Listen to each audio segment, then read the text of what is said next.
that field goal, I thought to myself, well, this game's over, and not on the 49ers sense, because Mahomes was going to get that ball down the field and they were going to score a touchdown. Learned something yesterday, too, about the NFL, and I feel like the 49ers also learned a little bit about overtime. As I'm reading, they weren't even sure of the overtime rules, that we could have played a full second quarter, too. Like, came that close to getting into the second quarter of overtime. So it was. I didn't realize that that's what could have happened. I saw the clock dwindling down. Tony Romo explains it to me, and we never got into that second quarter anyway because Mahomes finds Mecole Hardman. As Hardman said, he blacked out, and then the celebration ensued. That's how you debate. That's how you debate. I don't know. I blacked out. That was a that was like a K4Y snag. That's a real similar play that up there at Arkansas. Coach Nutt had that play in. He had a little zig motion where he's coming inside, but then he's going right back out. And what you're trying to do is if you're taught on that play, Kelsey even saw it happen. Kelsey didn't even turn around, Phil, because he knew who was getting the ball. You're taught as a quarterback on that play, as soon as that guy gets outside leverage, you put it on him. As soon as he out leverages him, and that's it was a walk-in touchdown. Yeah, and I mean, if I'm going by some of the things that I saw in the first half, San Francisco was the better team on the field last night. That, of course, doesn't necessarily mean you win the game, and they don't in this case, but I mean, there were moments when I saw San Francisco moving the ball down the field the way they did on that first drive before the McCaffrey fumble. I started thinking to myself, man, they look really good right now. They're moving the ball with ease in a place that you really shouldn't be moving the ball with ease. And then the first of two huge turnovers by the 49ers, the other being the one that came on the muffed punt. So, and truthfully, I think outside of Patrick Mahomes, Christian McCaffrey was the best player on the field yesterday, at least offensively he was. And I think it's great watching greatness. Mahomes is the greatest quarterback since Tom Brady. I mean, I don't think there's a reason to debate those sort of things today necessarily. But I also think Christian McCaffrey is a truly great player because that's tough yards against that Kansas City defense. And Mahomes, of course, is the MVP, and rightfully so. But the San Francisco defense, the Kansas City defense, I start to look at them as maybe a little, not a defensive-led club, but one of the best defenses that I've seen in the NFL in a few years. No question. Kind of like when the Patriots beat the Rams in Tom Brady's first Super Bowl. Man, they were so defensive. They didn't even have a 1,000-yard receiver this year. I mean, 15 points a game. The defense is definitely what won them this championship. Chris Jones, number 95. Man, he was explosive. He was a terror. Number 15 was wide open on that last play before they kicked a field goal, but Chris Jones got back there and he had to throw it up instead of hit him on the numbers. But you got to tip your hat to the Chiefs. War of attrition, too, man. They kind of started looking like they were getting a little tired. Both teams did. You had Dre Greenlaw got hurt. Debo Samuel was hurt for a little bit. Kittles was hurt. What about you didn't see McCaffrey? McCaffrey just needed to get off the field for a play to suck wind in overtime. I mean, you could see it on his face. Yeah, and oh, my goodness. I mean, just an all-pro, all-world. Just he is clearly the best running back in the game right now. Well, somebody had to win. Somebody had to lose. But I love that this one went down to the very end. I love that, San Francisco had a chance to win it. They had fourth down and inches near midfield. You knew exactly what happened at that point, and Mahomes was able to get the first down. But no, you just can't. I mean, it's like Mahomes said in the post game up on the podium. They're never underdogs. To think of last year's Super Bowl champion to be an underdog in all three playoff games this year and to win each of them with two of them on the road. It's a monumental achievement. One, to just repeat as Super Bowl champions. That's so rare. That, to me, is kind of the mark of the making of a dynasty. When you do it in back-to-back years, that's the mark of a dynasty, and certainly Kansas City has one right now. But I feel for the 49ers, man, to be that close. Same team that beat you 4 years ago. That's a tough one. That's a tough one. And the guy that I feel worst for is Dre Greenlaw, because, and I didn't realize he was dealing with Achilles tendonitis. And when I'm watching that instance of when he got hurt, I thought it didn't really look to me like he was like overly fired up to run out onto the field. He made some plays before that, and he did get fired up, as anybody would be in the NFL. But just running out onto the field, was it a problem of the field? I don't think so. Was it anything he did? I don't think so. That just that's like the definition of tragedy, because who knows if he's even ready to play next year. I've been around one guy, Phil, Reggie Hayward. He was a defensive end. I believe he came from Denver to Jacksonville. He rush end. He tore his Achilles in camp, and that very next year, he took him all year to get back. In the very next year, he tore his other Achilles. The Achilles they're bad deals. That's not that you don't wish that upon anyone. No, you can't wish that on anyone. And of course, we saw that with Aaron Rodgers. And what was it, about 3 months before he was even throwing a football again? But I mean, who knows if Dre would have been out there for the Niners? It would have helped. I'm sure it would have made a difference. Well, I told you before the game that I thought third down efficiency, whatever third down would be kind of a big thing, and I think that hurt the 49ers defense. The Chiefs were 9-19 on third down. San Francisco was 3 of 12. So you have Dre Greenlaw there. I think you probably get one or two of those stops on third down. That's a big loss. Well, now the baseball season's 5 days away. You still have, 8 games left for Arkansas basketball, and look good enough against Georgia. I'll say this, though, Matt. It's still – I like that they played well. I like that they played hard. I like that – I shouldn't say I like. It's still just shocking to think about somebody who has trouble even getting on the court in the last 2 games in L. Ellis being the guy that, kind of helped Arkansas mostly to the win against Georgia. Yeah, he had the nail in the coffin corner 3 over there, yeah. It just shows you never know what to expect from this basketball team. So I'm not here to say that they've turned any corner, but hey, getting a victory is something that has been a little bit elusive in SEC play, so that was big as well. And this is the start of the week for baseball season, so it's all coming to a head. Halftime on this Monday is going to be a usual Monday for us. We'll have Connor O'Gara joining us at about 1:15. Some of the things going on in college football. UCLA has now signed their brand new head coach. They must have had an idea. Well, they obviously knew that Kelly was going to be getting out of town because that's a really quick hire, but they didn't have a choice. They hired from within. Phil, did we ever find out if the guys from Michigan, when they hired from within, if they still had the portal for 30 days? Did the UCLA guys, do they have the portal for 30 days when they hire from within? I think they do. Okay. Even if you hire from within, I think you still get those 30 days. And did you see about UCLA? They'll be like, I think I might be a little off on the number, but it's something in the neighborhood of $37 million deficit in athletics. And jumping into the Big Ten, it's crazy to think, though, about Chip Kelly staying in the same conference, taking a $4 million pay cut. But football is definitely a crazy sport, none more so than college football. Halftime will be right back. Who cares about Blue Bloods when you believe Razorback Red? For maybe to win. Video is powered by the pros at Pascal Air Plumbing and Electric. Arkansas owned, Arkansas operated. GoPascal.com. Call or text the McClarty Daniel hotline at 877-377-6963. McClarty Daniel, a vehicle for every lifestyle. When you're looking for a new car, you want to shop for a vehicle you love with an organization you trust. You've probably heard that McClarty Daniel means making deals, but what I'm inspired by the most is that McClarty Daniel means making a difference in our community. When you buy a vehicle with McClarty Daniel, you reinvest right here in the community, in our schools, in our little leagues, in our food banks, and our people. So you're not just making a purchase, you're making a difference too. Come see us at any of our 6 locations in Northwest Arkansas.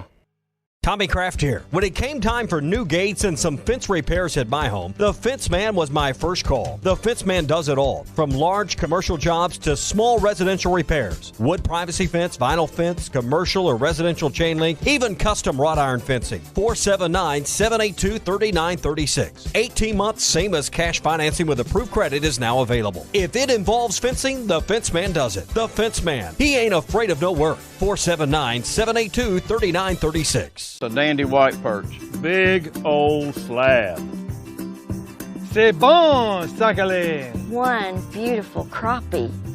It's a paper mouse. Some serious crappie.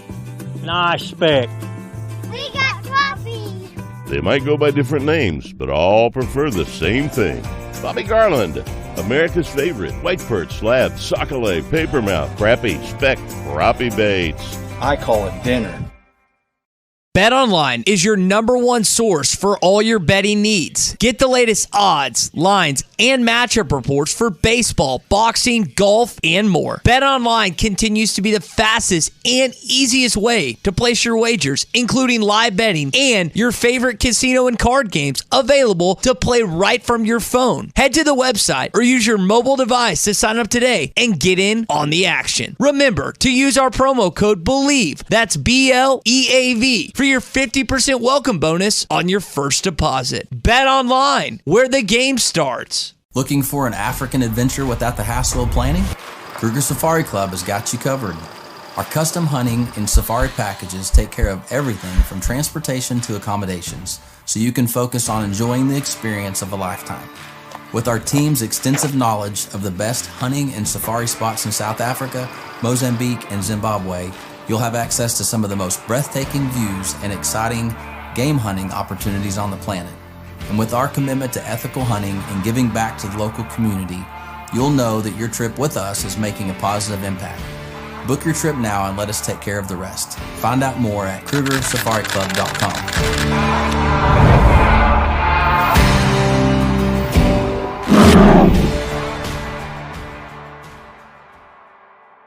Are you looking for the best Razorbacks insight and analysis? Hell yes. How about listening to an Arkansas football legend? Matt Jones, all he does is make big plays. What's the voice of the Hogs have to say? Hey, what a great crowd last night. Don't forget about the Omahogs. The Hogs are going to Omaha. Matt Jones, Chuck Barrett, and Phil Elson, the best in the business on the Hit That Line Podcast Network. Go to hitthatline.com or search Hit That Line wherever you listen to podcasts. Don't forget to rate, review, subscribe, and share.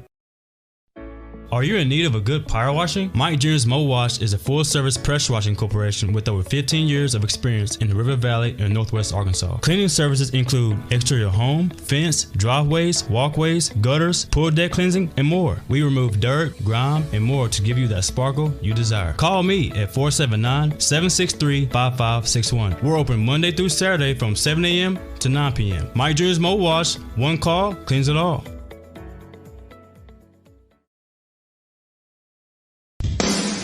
Madonna has gone from like a virgin to like a surgeon. You can try to nip and tuck from the curse of sin, but eventually death is going to win.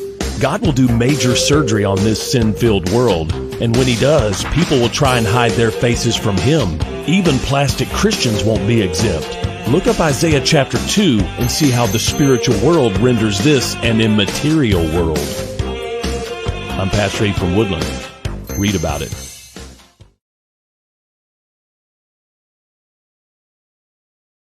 In about an hour from Pig Trail Nation to hit on things going on with Arkansas basketball, talk with Mike about the baseball team, Connor, of course, college football. I've learned something today just looking through our text line here, Matt, on the McClarty Daniel hotline, which is 877-377-6963. People have sent in this morning a Chiefs logo of this was from the 60s into the early 70s. And it's a chief. He's got a red loincloth on. He's got big, bright yellow hair that makes me, it almost looks like he's the UAPB lion with that hair. He's got a tomahawk in his right hand, and they've got 6 states right there around the logo to make it look like the Chiefs are the team in the Midwest, which I guess they still could be. Arkansas is amongst these states. Missouri, Iowa, Nebraska, Kansas, and Oklahoma are the rest of them. So we're not getting the parade, though. We don't get the parade that Patrick Mahomes referred to, which I guess is Wednesday in Kansas City. And, well, it'll be some parade. Maybe by then the snow will have melted. Wild, man. The Chiefs are America's team, right? I mean, at least the team of the Midwest. It was a good performance. You're going to have to give that moniker up from the Cowboys. Because they're closer to the middle of the country than anybody else. I don't know anybody. Why would anyone have a problem with Patrick Mahomes? Is it the envy aspect of it? Is it the fact that sometimes it's difficult to root for a winner on a consistent basis? You know, Brady had that going against him in some cases. Never felt like MJ fought against that, but I guess Mahomes is a little bit different. Yeah, I don't know the hatred. It has to be jealous. To me, Mahomes is kind of like a Derek Jeter. He's kind of I think Mahomes will play for Kansas City, kind of like Tom Brady did. Like they're not going to get rid of Mahomes.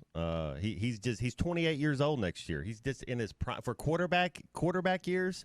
This next 6 years are supposed to be his best years as a quarterback. That's just scary to think about, Matt.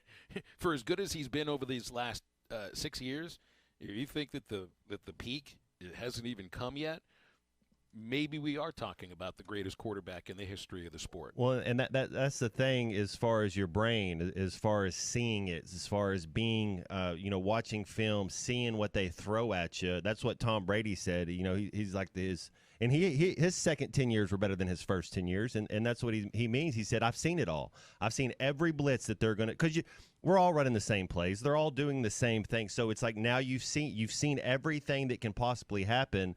And so as long as your body is still healthy and talent-wise, man, he's you would be – it's kind of like your baseball thing, Phil, with these guys that haven't I guess it's not like the guys that haven't produced yet, but they're signing them to these long-term deals when they're younger.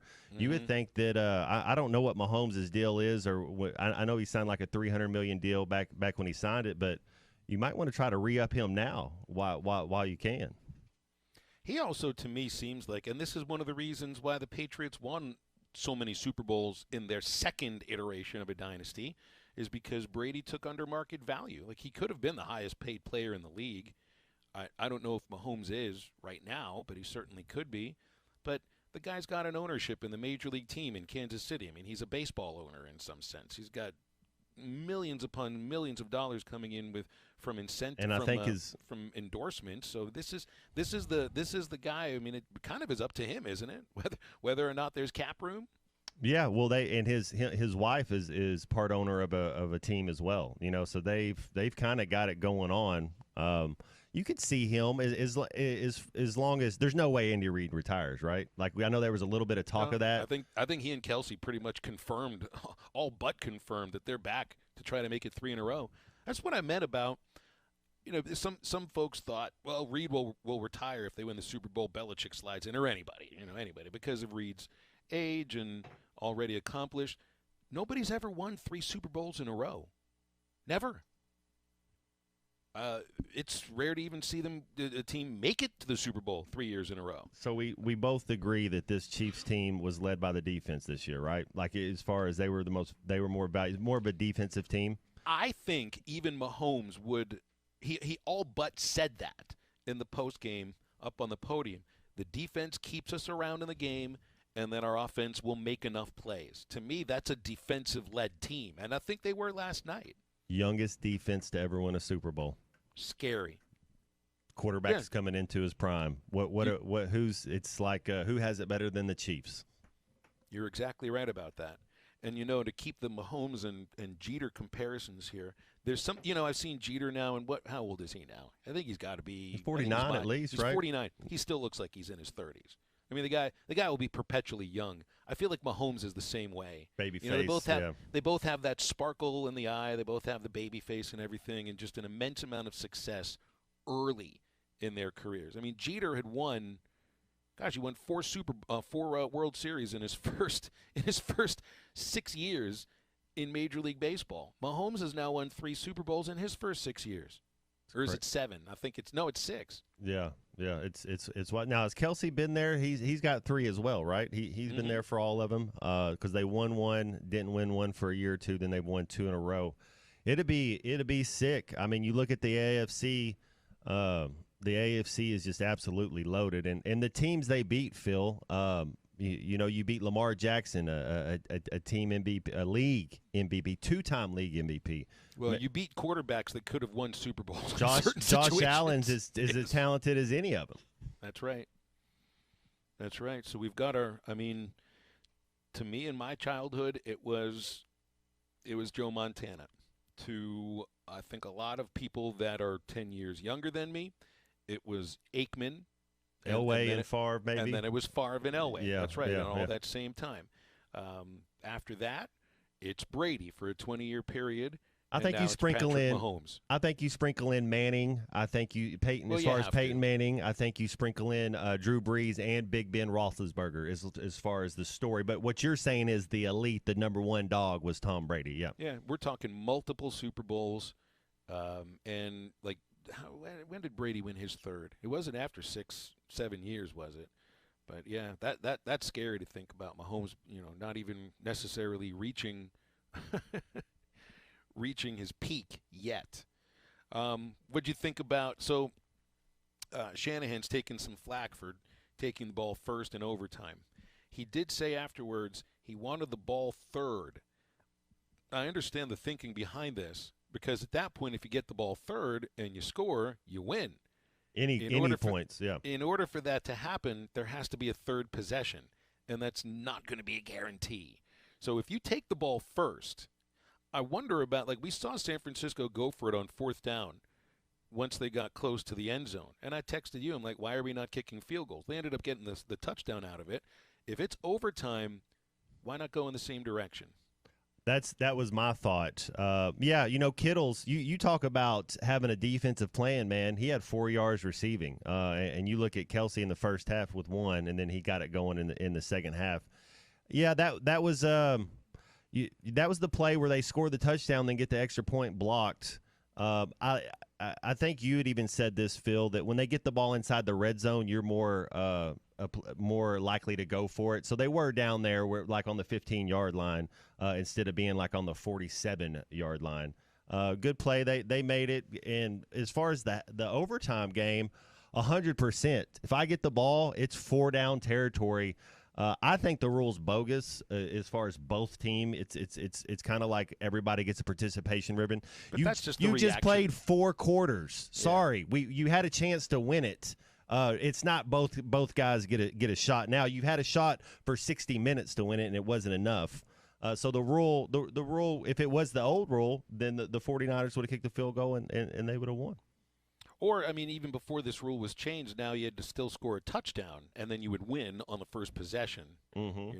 I mean, that's the whole idea of why they changed this rule to begin with. But that goes back to a game in that Buffalo-Kansas City divisional game a few years ago, in which neither defense could stop the offense. This was quite different than that. These were two defenses that stopped the offense a heck of a lot more often than in that game. But that's the reason that this rule was created. Was because Josh Allen didn't get the ball after he had scored a touchdown. They'd scored with 35 seconds left in that game, and then Kansas City fights back and scores again to get it into overtime. That's why he did that. But I just kind of wonder about, if you're going to take the ball first in overtime, it feels like a risk because you're not guaranteed that third possession. So if that's your mindset, I don't get why you don't go for the touchdown in that case, because at that point everybody's tired. Everybody's tired. You're facing a guy that, how many of us, when the Chiefs got the ball for their only possession in overtime, did not think that what happened right in front of our eyes was going to happen? All of us thought that. I mean, Kyle Shanahan's got to have trust in his defense. I can understand that, but he might have been one of the only people in the world that didn't think that touchdown drive was about to happen.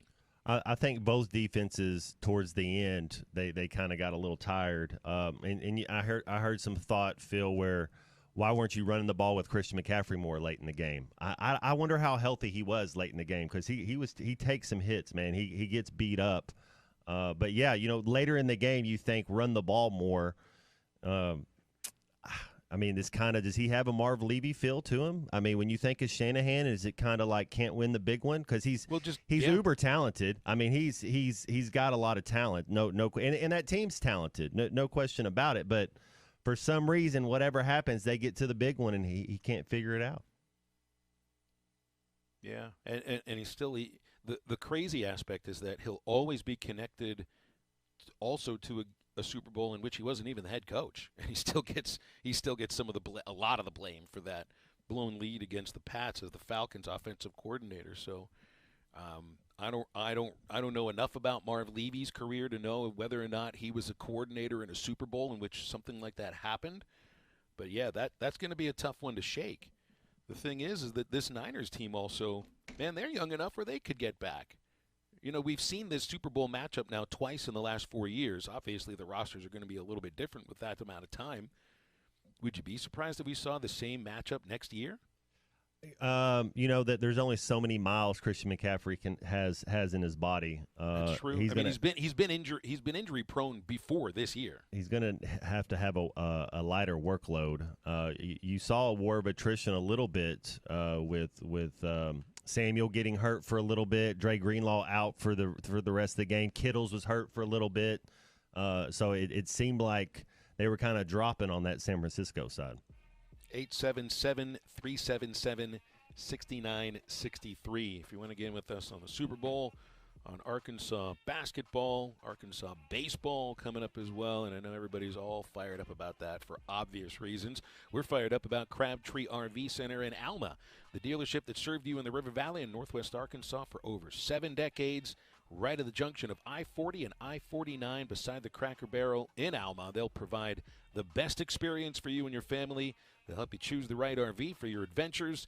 Anything happens, got the service and parts department and everything you need in between at Crabtree RV Center in Alma. You can visit crabtreerv.com for more info. And halftime is back after a quick break. It started as a dream, and here you are. It's moving day.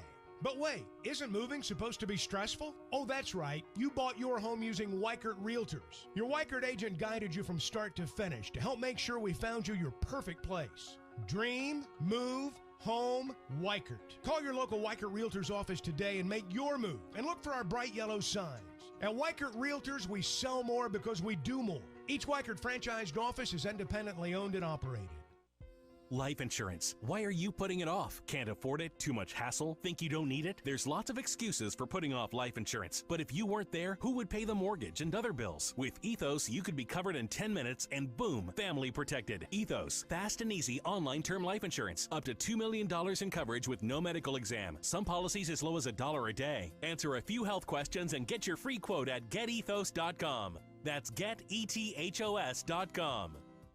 You're listening to Halftime Live from the Crabtree RV Center studios. Crabtree RV Center, where RVing is life.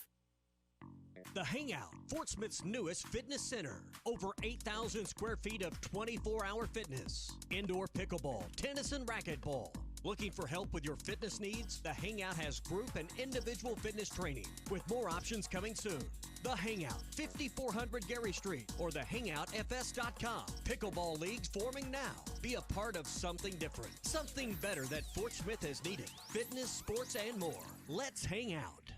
At A&P Auto Sales, we take pride in the way we do business. We focus 100% on our customers and believe car buying should be a fun, hassle-free experience. We will work with your budget and offer a dependable car at a price you can afford. Bank financing is available with approved credit, or cash is always accepted. Hop on over to 1202 Fayetteville Road in Van Buren and choose from a wide selection of cars, trucks, and SUVs. Contact us today at 353-1246 or check us out online at apautosales.net. Find your next car at A&P Auto Sales in Van Buren. Do you need gutters but think they're too expensive, or that you need to get the soffit or fascia ready? No worries. Call the Gutter Guy. He does it all. No need to call multiple companies to get the right gutters for your home. Call the Gutter Guy. Quality, low maintenance, leaf-free gutters with a 5-year warranty. The Gutter Guy also does vinyl siding and windows. The Gutter Guy. Over 30 years experience. Call 226-1259. Call the Gutter Guy. If you've lived in the River Valley for a while, you know about the great reputation of Jam Mart. And their newest location at 6201 Grand Avenue in Fort Smith is open. Stop by for coffee, gas, beer, snacks, ices, and a clean restroom every time. Don't forget about the hot deli and fresh-made burgers. Now 7 locations in Fort Smith, Greenwood, Boonville, Ozark, and Danville. Sign up for their loyalty program for discounts throughout the stores. Jam Mart, the leading convenience store and gas station in the region.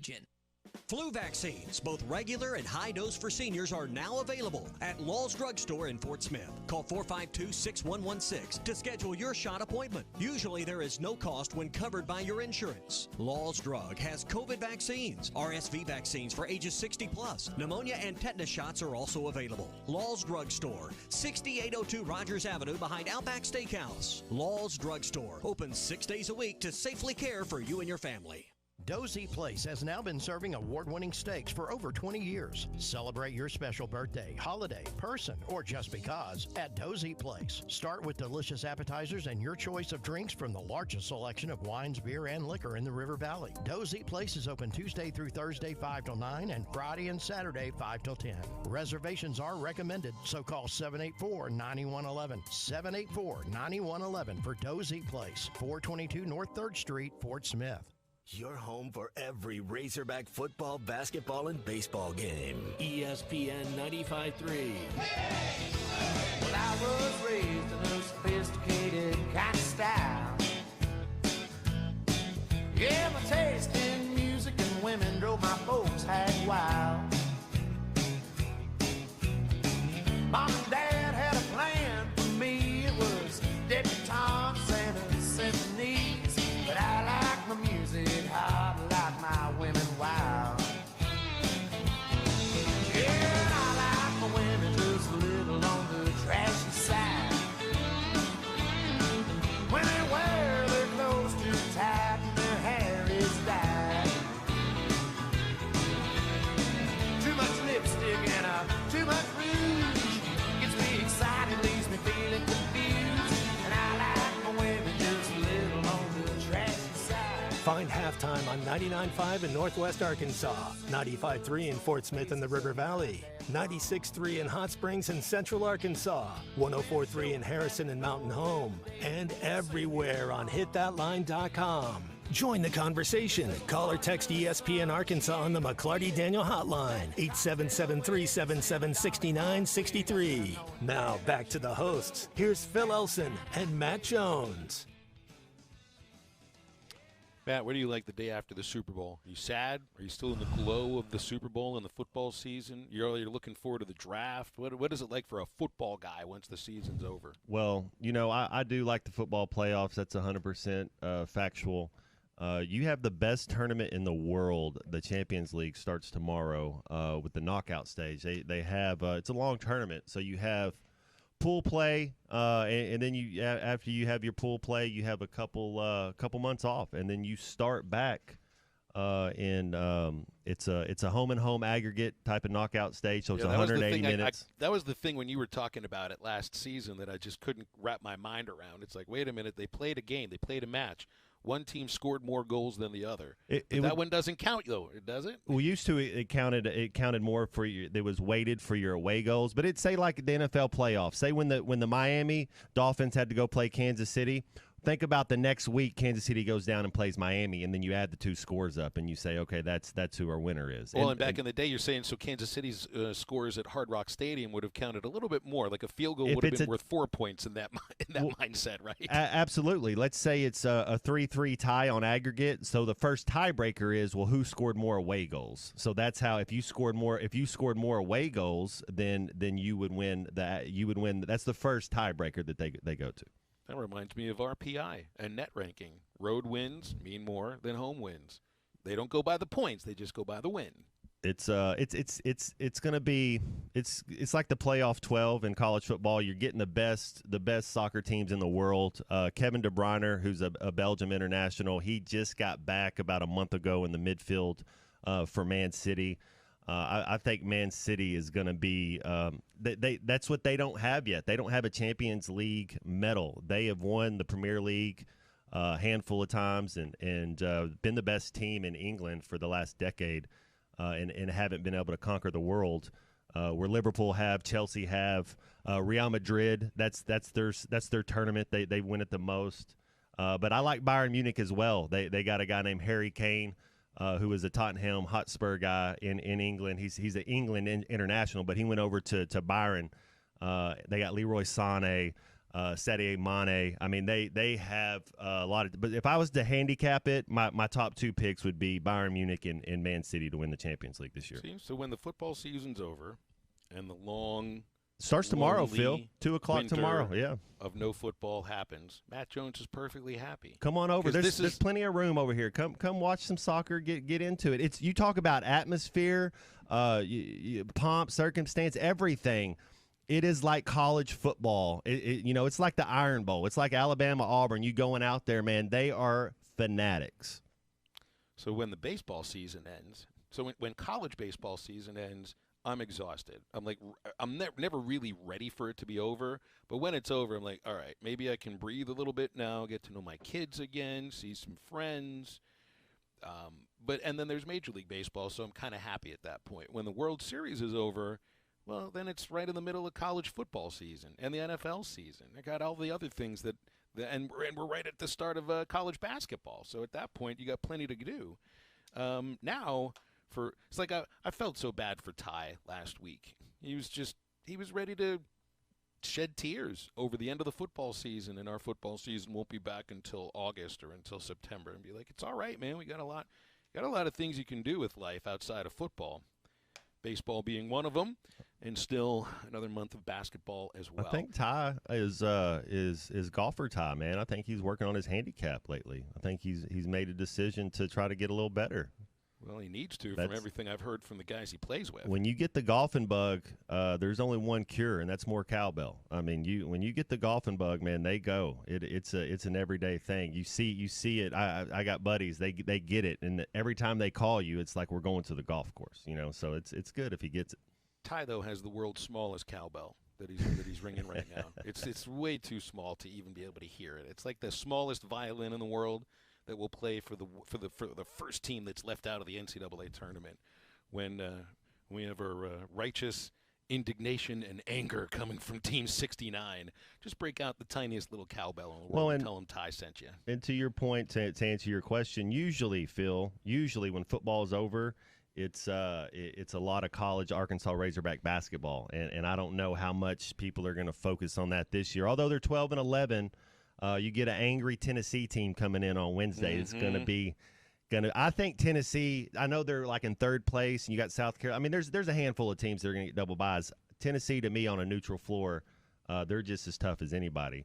Florida put a beat down. I mean, Florida's athletes, Auburn went in there and didn't – I mean, it was they ran them out of the gym early. I was surprised about that one. I think that's really surprising because Auburn and Tennessee are the two teams – I think along with Alabama right now, talent, you would right? say have the best chance to go the farthest in the NCAA tournament from the SEC. And what has happened with Kentucky? 3 home losses in a row. This is not like the Gonzaga team that Arkansas beat. They're not top 25 either right now, are they? Yeah. No. Yeah. I mean, I hadn't even heard much about Gonzaga this year, and that tells you because usually you hear a ton about them, and then. The analyst when I'm watching on Saturday night says, well, it's a Gonzaga team that probably goes to the NIT. I'm thinking, this is the same Gonzaga program? I don't think they've been in the NIT for a long, long time, but a win at Rupp, that's going to help them out. See, I think, Kentucky is a blue blood, and they just haven't been getting it done. And then you see teams like South Carolina, you see what Ole Miss does, and they go and hire Chris Beard. You see what the success they're having. I think it's very interesting what's going up there in Lexington, Phil. I don't know if Coach Cal is, let's say 2026, 2027. I don't think he's going to be Kentucky's head ball coach. I don't know where they're going to go. Do you put that Kentucky job in the top 5 of college basketball jobs? Well, I mean, let's think this out for a moment. Because North Carolina and Duke and North Carolina are going to have to be in there, right? Mm-hmm. Is UCLA still in there for basketball? I wonder about Indiana. I don't think UCLA has like some great facilities. Yeah. Well, they're changing conferences. Yeah. Making a jump into the Big Ten is not going to be the easiest thing for them either. The travel for that league is crazy to think about. So I'm not sure if I'd put UCLA there. Then the other aspect of this too is UCLA's football coach just jumped for a $4 million pay cut. Now I know it's a different sport, but I think that says something about the state of the athletic department at UCLA. So I don't think I would put UCLA They're trending in that down. category. UCLA athletics are trending down. No question about it. You know, I mean, I don't know if I'd put Villanova there right now, because to me, Villanova was a program that did their thing with one specific coach. And I know Massimino had a championship there as well, but they weren't as steady as they were under Jay Wright. So I don't know if I'd put Villanova there. After Duke and North Carolina, you'd have to put Kentucky in there. The thing is it comes with just the most amazing set of expectations that are, you can't reach those expectations on a yearly basis. I mean, you know, they basically chased out the last coach who won a title there, Tubby, and, you know, I think Cal's got, I don't know, he's a little bit Teflon, I think, sometimes with how he might deal with what the fans are saying, but the media are coming at him as well. And look, when you lose 3 in a row at Rupp, and I think the first time that had happened was 50 years ago, or the last time it happened was 50 years ago, there's going to be rumblings. There's no doubt about that. And like we talked about with Aaron the other day, Aaron Torres, they got issues between the athletics director, Mitch Barnhart, and the coach in Calipari. But at least the Hogs got a win on Saturday. I mean, that changes. It doesn't change the season necessarily, but at least you won a game in front of your home crowd and beat a team that had beaten you in Athens a little more than a month ago. You know, I don't think it was like a big deal worth celebrating all that much, but it is a win, and these have been precious this year in SEC play. To go 3-7, and now what do you got? 8 games remaining. I'm not going to sit here and say what happens if they win, 7 of the last 8. What happened if they win all 8 of them or anything? And now you just got to worry about a really good Tennessee team that's coming in here on Wednesday, and they're just a heck of a lot better than Georgia. Yeah, and they're coming off an L. I think this is it's a big time game. I was so happy for the basketball Hogs. Just everything they've been going through this year. A little stability, little kind of stop the bleeding. You're back to a game above 500. You won on your home court. It's been so inconsistent. I love Ellis and Mark in the backcourt, and I don't know who's going to be the guards next week or against Tennessee. I have no idea. I've been so impressed, Phil, with number 15 and number 11, Jalen Graham and Mitchell. I thought they have been playing better than I envisioned them playing. When the season started, I didn't think Mitchell had this type of game in him. He's kind of growing. The way he can pass the ball, the way he can move, man, I could see him getting a shot being in an NBA camp next year. And last year, Phil, I would have said no. I didn't see Mitchell being in an NBA camp. But if he continues to keep getting better, he passes the ball well. He's been aggressive at the right time. I've been really impressed with our bigs the last couple games. He gets to the foul line too. Playing with confidence. He gets to the foul line and he's making his free throws. I'd never thought about Mekhi Mitchell as a free throw guy, but here we are. So I think we've got a 5 as far as the top jobs in college basketball are concerned. Mm-hmm. And yet, look, you got to have recent national championships for this to happen. Recent being within the last 15 years. Kansas. We left Kansas off the list. Absolutely, yep. Duke, North Carolina, Kansas. C-Unit says UConn. UConn's up there. I don't know if you can argue against UConn. Yeah. Now, we're thinking about 5 schools, but UConn has won national titles with 3 different coaches in the last 20 years. I think you'd have to put UConn on the list, and in fact, that's the most successful program going right now. That's all blue. Kansas, Duke, North Carolina, Kentucky. They literally are all blue. You're UConn, right. That's right. You think they have blue in their colors for a purpose? Let's wrap up hour number 1 in just a moment. Our very own Roger Ebert, the C-Unit, watched Red Dawn. I mean the real Red Dawn, not the fake one that came out 12 years ago. We'll get thumbs up or thumbs down, pass on the next halftime homework assignment in just a moment as we wrap up hour number 1.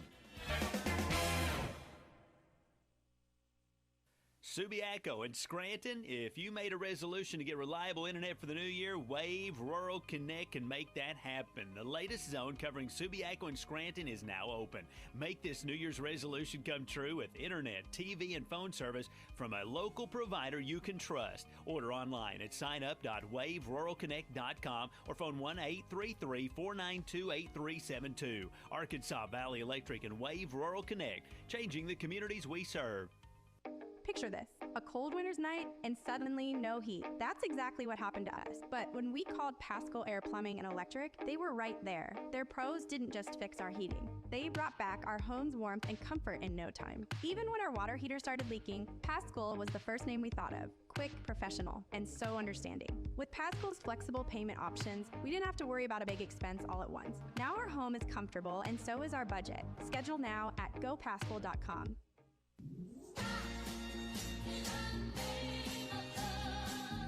Roses are red, violets are blue. If I had your bank account, I'd worry about alimony too. I'm Jackie Mock with Mock Legal Solutions. Call today for a free consultation and ask about our special pricing for new divorce filings in February. 479-769-1505. Mock Legal Solutions, real advice, reasonable price.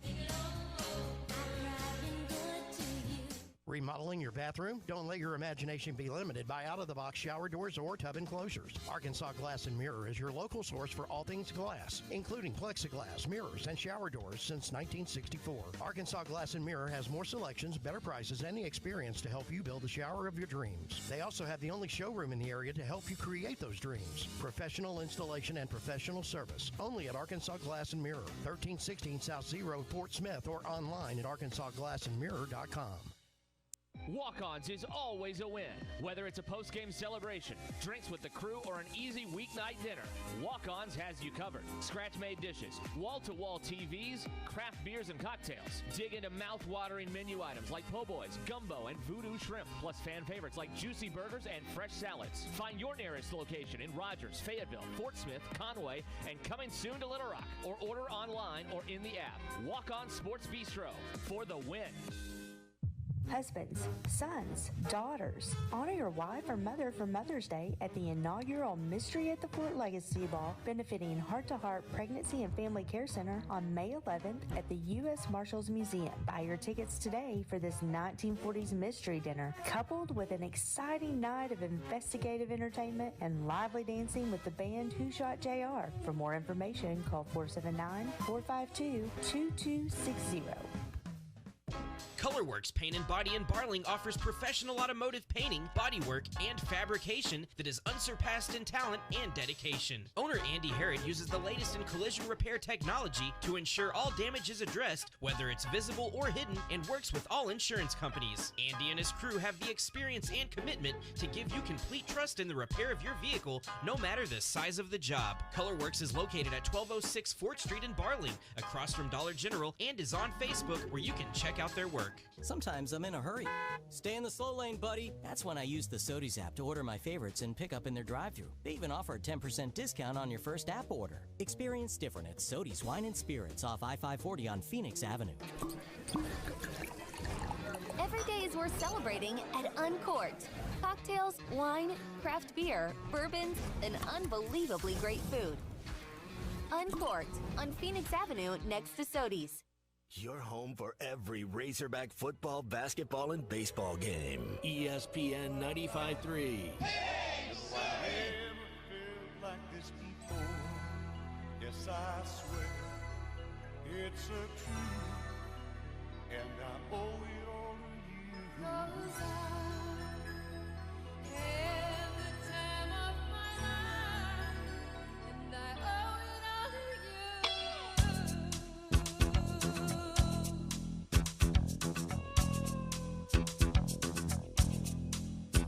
I've been waiting for so long now. I finally found someone to stand by me. We saw the writing on the wall as we felt this magical fantasy.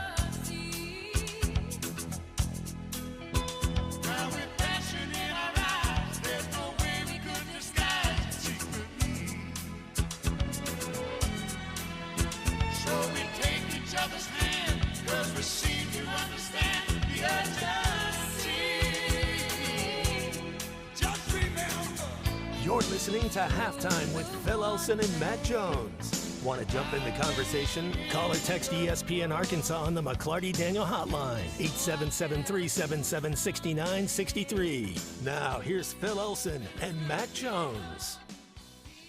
Boy, to think the little weasel wanted them to do the pachanga instead of this song and this dance anyway. But that's not the movie that was assigned to C-Unit for halftime homework. Although, Matt, I don't know how you can listen to that song and not smile. He had a double right? feature, man. I watched yeah. them, yeah. You Watched them watched both. Dirty Dancing too. He had a. Yeah. That's why. Yeah, he had a double feature. Swayze. All right, very good. All right, so was the missus involved in any of your Swayze movies? She watched some of the Dirty Dancing. She didn't watch all of it. She didn't fall in love. I don't think she appreciated it the way I appreciated it. But What's you the love Law both- and Order guy? What's the daddy? What's his name? Jerry Orbach. Is the actor. Yeah, I like that dude. He's the one who put Baby in the corner. He's amazing in Law and Order. The late great, exactly. Absolutely. All right, C-Unit, both movies. Let's go with Red Dawn first. What'd you think? Did it scare you? Man, that first scene when Yep. I guess it was like a teacher coming out and those guys were landing and then he gets shot. I was like, what is going on? Like, and then a kid got shot. I mean, it was scary. The thought of that actually happening in real life is definitely scary. You can see why that is the first ever PG-13 movie, right? Yeah, I mean it didn't have nudity. There was a little bit of blood. I wouldn't say there was like too much of it. It's a war movie, but I think that scene was probably the reason that it became PG-13. All right, so after that, what did you think of this film? Because this transports you back into a time where some of us actually thought that this was a feasible thing that could happen. The thing I liked about this film is it put me in that time more. I just felt like I wanted to be in that time, like a teenager in that time. Not necessarily during that, but just the way that they dressed and everything, and the way that they acted. It seemed like a much simpler time, and everybody was friendly. And then obviously you've got the movie, and then there's a lot of moments in the movie that, like you said, there's a lot of fun. There's a lot of funny moments in there that they snuck in, but it was a pretty serious movie, and like I said, it was just scary. Like man, a lot of sad moments. I was wondering, like, is somebody going to come in and blow these guys away? But never happened. Well, now, I mean, it's one of these movies that if you know that there's a remake of it, I'd think to myself, I don't know if I need to see a remake of something that was that good. And part of this also might be I may be stuck in my nostalgia because that movie came out when I was 7. It's not necessarily the best reviewed movie, but I don't care. Oh, the part where that girl was like dying or whatever, and she put the bomb under her. Dude, man. And then Jennifer Grey. That's Jennifer Grey. I mean, come on. great. You got to realize this is where Swayze and Grey met each other. And I don't think I think I've read some backstory of the actual movie. I don't think the two of them got along very well on the set of Dirty Dancing. I don't think they did. And then obviously Wolverines. That was cool. The moment. Come on, that's a weak Wolverines. You're supposed to Wolverines. Much better. There we go. You play the part well now. So then you watch Dirty Dancing, which obviously is Red Dawn 2. Yeah, it was a cool movie. I mean, she that girl that played in that movie, from the moment what the movie started, you could see it in her eyes. She wanted to. There's something about Swayze she liked, and obviously they ended up, I guess, sort of falling in love. Sorta, yeah. Yeah, Looked to me like it was the real thing. The only question is, was this just a summer love, or did this last afterwards? And we are left to make that up for ourselves. That's why not every movie needs a sequel. Right. And then that dancing scene at the end, man, just made it all worth it. I think there was a Dirty Dancing 2. I don't think a lot of people watched it. It's kind of like along the lines of Grease 2. Sequels that didn't need to be made. Just like the remake of Red Dawn. That didn't need to be made as well. We do have to have a second hour of halftime. Then after that, we'll do a third. 877-377-6963 is our McClarty Daniel hotline. You want to hit us up. Mike Irwin from Pig Trail Nation in about 20 minutes. Stay with us. Riley Farm Dental, at the entrance to Riley Farms, provides every type of dental care and procedure for you and your family, from general dentistry, braces, implants, and cosmetics. Dr. Sparkman, Davis, and Farmer give all of their patients better lives with a better smile, more confident, and a comfortable experience every time. Riley Farm Dental, 5901 Riley Park Drive, Suite A, at the entrance to Riley Farms. Now offering same-day crowns. Call 226-3500 for an appointment or visit RileyFarmDental.com. Patriot Transport wants to thank their drivers for their hard work and dedication. The local and over-the-road drivers are essential to the Patriot Transport mission. Day in and day out, Patriot Transport drivers are on the road striving for safety and success. To the behind-the-scenes dispatch and office employees, Patriot Transport thanks them as well for the hard work they put in day and night. If you want to be a part of the Patriot Transport family, visit patriottransport.com. Patriot Transport is located in Danville, Arkansas.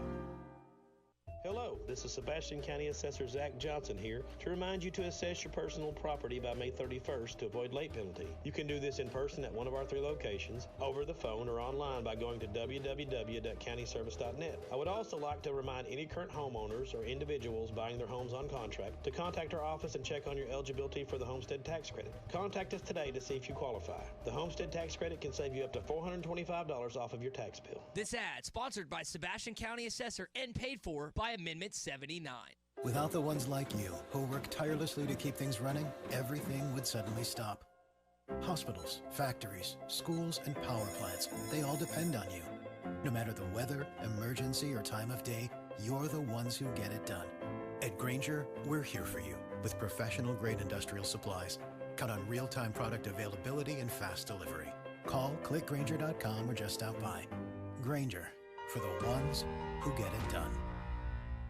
With over 40 years combined experience, the team at the law offices of Craig L. Cook understand the definition of work, real work, working for you. Whether you've been injured in an auto accident, on the job, a victim of nursing home negligence, or need help navigating bankruptcy, Social Security, wills, trusts, estates, or family law issues, Craig Cook will go to work for you. Call us today, 479-783-8000. The law offices of Craig L. Cook, with locations in Arkansas and Oklahoma. We work for working people. ESPN Arkansas weather. For today, we'll see mostly cloudy skies with rain showers off and on. Highs around 50 degrees with a light northeasterly breeze. Overnight tonight, rain showers even mixing with a few snow flurries with lows in the mid-30s. I'm meteorologist Jared Sorello with your forecast on ESPN Arkansas. The weather is brought to you by Shamrock Liquor Warehouse, 5609 Midland Boulevard, your leader in fine wines, beers, and spirits. I hate everything you just said. KERX Paris Fort Smith. This is Halftime, coming at you from the Bushlight Studios on ESPN 95.3. They're hilarious. Coming to you live from the Crabtree RV Center Studios. Broadcasting on ESPN Arkansas and streaming on hitthatline.com. We got a good one tonight. You got a team in here that doesn't respect you.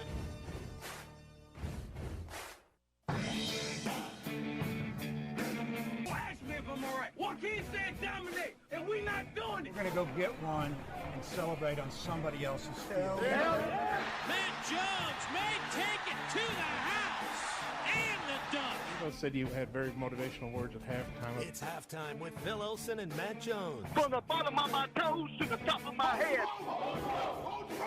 I put my heart, dog. Let's go, man. Probably as frustrated as I've been the first half. But they were one Razorback. Second half, very happy. Is vintage Matt Jones. 1, 2, 3. Here we go. Right now, let's take the field. Call or text on the McClarty Daniel hotline, 877-377-6963. Now, here's Phil Elson and Matt Jones.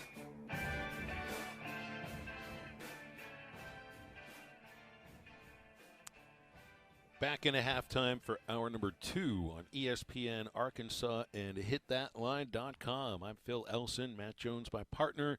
C-Unit Christian Johnston is producing. We'll be talking with Mike Irwin in about 15 minutes from Pig Trail Nation. We'll hit on Arkansas basketball, his thoughts on the Super Bowl, start of the baseball season coming up on Friday, and it's crossover season too. We got another thing to be excited about, though. I've never been a fan. I would love at some point, if I ever get the chance to go visit this, and this is a sport that's in reverse of football, Matt, NASCAR racing. They start with the Super Bowl. The Daytona 500 is this weekend. Now, I'm not a NASCAR fan. I've never been into auto racing.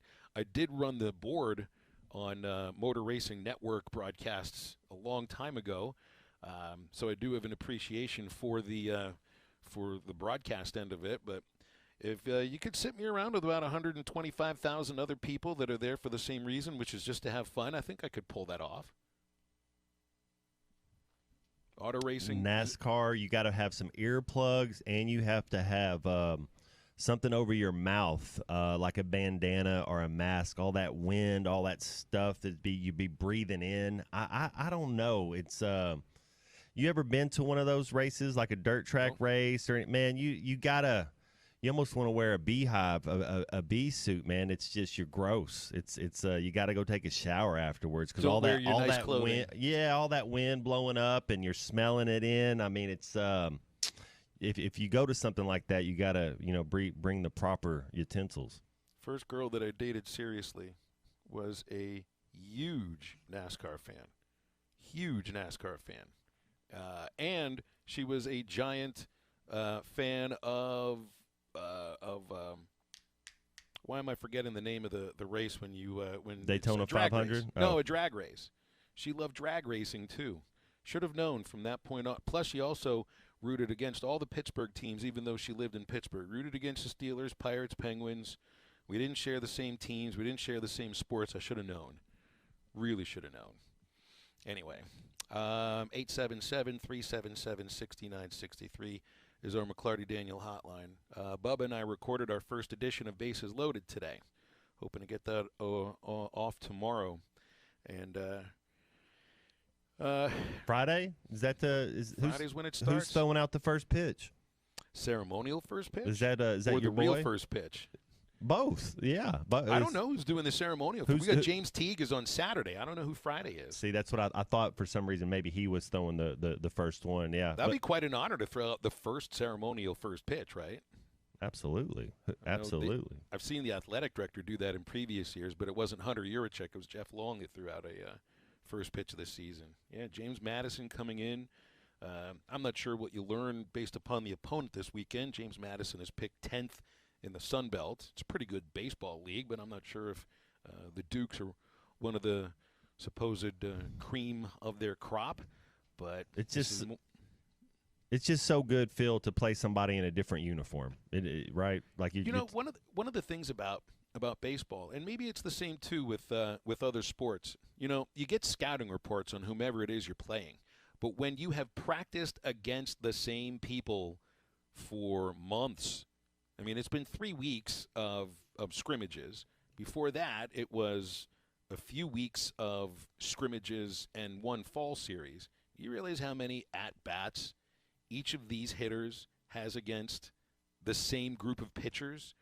So these guys know each other so well. So much of it, Matt, you say, yeah, you want to play against somebody that's in a different uniform. It's also, I think you'd like to know somebody who doesn't necessarily have the best idea of your strengths and weaknesses, because that's what you get this Saturday, this weekend against a completely different team. But I think people have asked me if this can be a team that can hit for average a little more so than last year. Last year's team hit for a .273 batting average, which was the lowest in the last 6 years for any Arkansas team in the last 6 years. Now, batting average can be a little bit overblown because there are other numbers that certainly matter when it comes to that on base percentage and slugging, and those numbers are always going to be tied to what your batting average is. But there were issues last year, I think, for contact for this team, and it has been in the last few years in some cases. You think about some of the batters that Arkansas did not retain or were drafted or ran out of eligibility. Thinking of a Jace Borfin, Brady Slavens, Tavian Josenberger. John Bolton, too. Bolton was a little different because he wasn't hitting for a lot of power, but he struck out quite a bit. All of those other guys, at times, it felt like they were all or nothing kind of hitters. Like they were either streaking like nobody's business, like the weekend that Jace Borfin had against Tennessee. And I don't remember all the numbers, but it was wicked. I mean, like 3 or 4 home runs and hit over 500 for the weekend, but then that could get followed up by an offer for an entire weekend and a lot of strikeouts. Now, I hope I'm not just being hopeful about this, but when I look at like a Peyton Holt taking over, and I think he'll be at second base with Stovall's injury, or Ben McLaughlin, who will get a lot of playing time at first base. I think, now these aren't just contact-oriented hitters because they're strong. Peyton can hit some home runs. I think he's doubles and triples, and I think the same about McLaughlin. But I think both of those guys are a little bit more even as to how they attack. I do think that this has the capability of being a team that strikes out less, puts the ball in play a little bit more. And theoretically, you'd think, well, that should lead to a higher batting average because it's not just a bunch of singles hitters and punch and Judy hitters. And you know, the pitching is one thing that you just sort of expect they're going to be good this year because they just have a collection of talent. But sometimes there's been a way that you can pitch to Arkansas hitters, Matt, and you know, you get them chasing those high fastballs. You get some batters that just couldn't lay off the changeup, even if I think in the back of their head they knew it was coming. You know, I mean, you don't have a lot of returning position players from last year, and in some cases, some of the guys that are gone were the freest of swingers. So I think this can be a team that can probably hit for a higher average than I think we saw last year. Yeah, you got to be disciplined, have plate discipline, be more consistent. I'll be honest with you, Phil, and I'm a novice when it comes to baseball. I know you get to see every game. I did not think last year that our bats were good enough to win it all. I mean, just watching the games I watch, you get to watch every game. And it doesn't mean we don't have the talent, but consistently, I just did not think we got into a series. We had to really rely on our pitching, meaning we had to keep it a low-scoring game. I never thought our bats could go out there and win us a game. And maybe this year it kind of comes up a little bit, and they are a little more consistent. And I think that they can be a team that can beat you in a few different ways because partially the pitching will be better than last year. You're saying a lot right there. I think there's more. I think there's more talent on this pitching staff. I think there's a little bit more in terms of production, guys who've been there before. I'm excited to watch some of these sophomores that got their feet wet, so to speak, last year, like a Parker Coyle or Cooper Dossett or Christian Fouch, Gage Wood. Some of these pitchers really, I mean, they have an incredible amount of talent. Coyle came through in a couple of really big moments last year, but then he also had some moments where he couldn't find the strike zone, and it was freshman things. It was the same with Gage Wood. It was the same with Christian Fouch. All three of these kids have the stuff where they can really give you some innings. There's so many ifs that go into a season. Matt, I mean, you go into a football season, you might be thinking to yourself, well, if this guy improves in this way and if this guy improves in that way, then we can have a really special season. But there's never been a team that's never, at least in the preseason for me, that hasn't been defined by the ifs. And those sophomore pitchers are partially some of the ifs that are at the top of my head today. I believe that these kids feel that now you mature at different rates, but I really believe that freshman to sophomore year is when you see the biggest jump because they settle in. You understand what's going on. Your eyes aren't so big being a high school senior to a freshman. I'm with you. I think that's when the cream rises to the top, so to speak. And then there's also the idea of guys like Hagen Smith and Brady Tigert making a bigger jump from sophomore to junior. And you see that as pitchers sometimes, especially starting pitchers. I think both of these guys are really good, at times dominant. Both of them can take a step forward, which would be dominance unlike we've seen in a starting pitcher for a long time at Arkansas, not since Isaiah Campbell.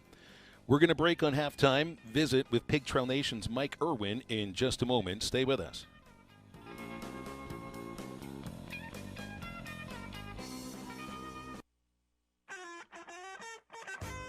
Five seconds to go. This video is powered by the pros at Pascal Air Plumbing and Electric. Arkansas owned, Arkansas operated. GoPascal.com. Call or text the McClarty Daniel hotline at 877-377-6963. McClarty Daniel, a vehicle for every lifestyle. When you're looking for a new car, You want to shop for a vehicle you love with an organization you trust. You've probably heard that McCarty Daniel means making deals, but what I'm inspired by the most is that McCarty Daniel means making a difference in our community. When you buy a vehicle with McCarty Daniel, you reinvest right here in the community, in our schools, in our little leagues, in our food banks, and our people. So you're not just making a purchase, you're making a difference too. Come see us at any of our 6 locations in Northwest Arkansas. Tommy Kraft here. When it came time for new gates and some fence repairs at my home, the Fence Man was my first call. The Fence Man does it all, from large commercial jobs to small residential repairs. Wood privacy fence, vinyl fence, commercial or residential chain link, even custom wrought iron fencing. 479-782-3936. 18 months, same as cash financing with approved credit is now available. If it involves fencing, the Fence Man does it. The Fence Man. He ain't afraid of no work. 479-782-3936. A dandy white perch. Big old slab. C'est bon, sacale. One beautiful crappie. It's a paper mouse. Some serious crappie. Nice speck. We got crappie. They might go by different names, but all prefer the same thing. Bobby Garland, America's favorite white perch, slab, sacale, paper mouth, crappie, speck, crappie baits. I call it dinner. BetOnline is your #1 source for all your betting needs. Get the latest odds, lines, and matchup reports for baseball, boxing, golf, and more. BetOnline continues to be the fastest and easiest way to place your wagers, including live betting and your favorite casino and card games available to play right from your phone. Head to the website or use your mobile device to sign up today and get in on the action. Remember to use our promo code BELIEVE, that's BLEAV, for your 50% welcome bonus on your first deposit. Bet online, where the game starts. Looking for an African adventure without the hassle of planning? Kruger Safari Club has got you covered. Our custom hunting and safari packages take care of everything from transportation to accommodations, so you can focus on enjoying the experience of a lifetime. With our team's extensive knowledge of the best hunting and safari spots in South Africa, Mozambique, and Zimbabwe, you'll have access to some of the most breathtaking views and exciting game hunting opportunities on the planet. And with our commitment to ethical hunting and giving back to the local community, you'll know that your trip with us is making a positive impact. Book your trip now and let us take care of the rest. Find out more at KrugerSafariClub.com.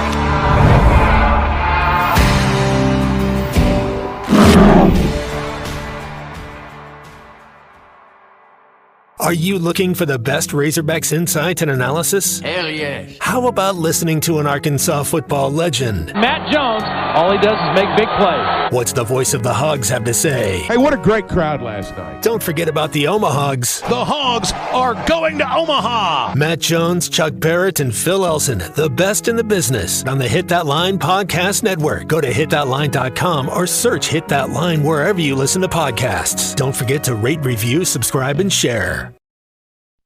Are you in need of a good power washing? Mike Jr.'s Mo Wash is a full-service pressure washing corporation with over 15 years of experience in the River Valley and Northwest Arkansas. Cleaning services include exterior home, fence, driveways, walkways, gutters, pool deck cleansing, and more. We remove dirt, grime, and more to give you that sparkle you desire. Call me at 479-763-5561. We're open Monday through Saturday from 7 a.m. to 9 p.m. Mike Jr.'s Mo Wash, one call, cleans it all.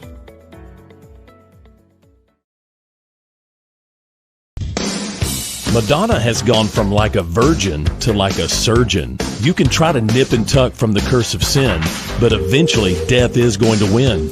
God will do major surgery on this sin-filled world, and when He does, people will try and hide their faces from Him. Even plastic Christians won't be exempt. Look up Isaiah chapter 2 and see how the spiritual world renders this an immaterial world. I'm Pastor Abe from Woodland. Read about it.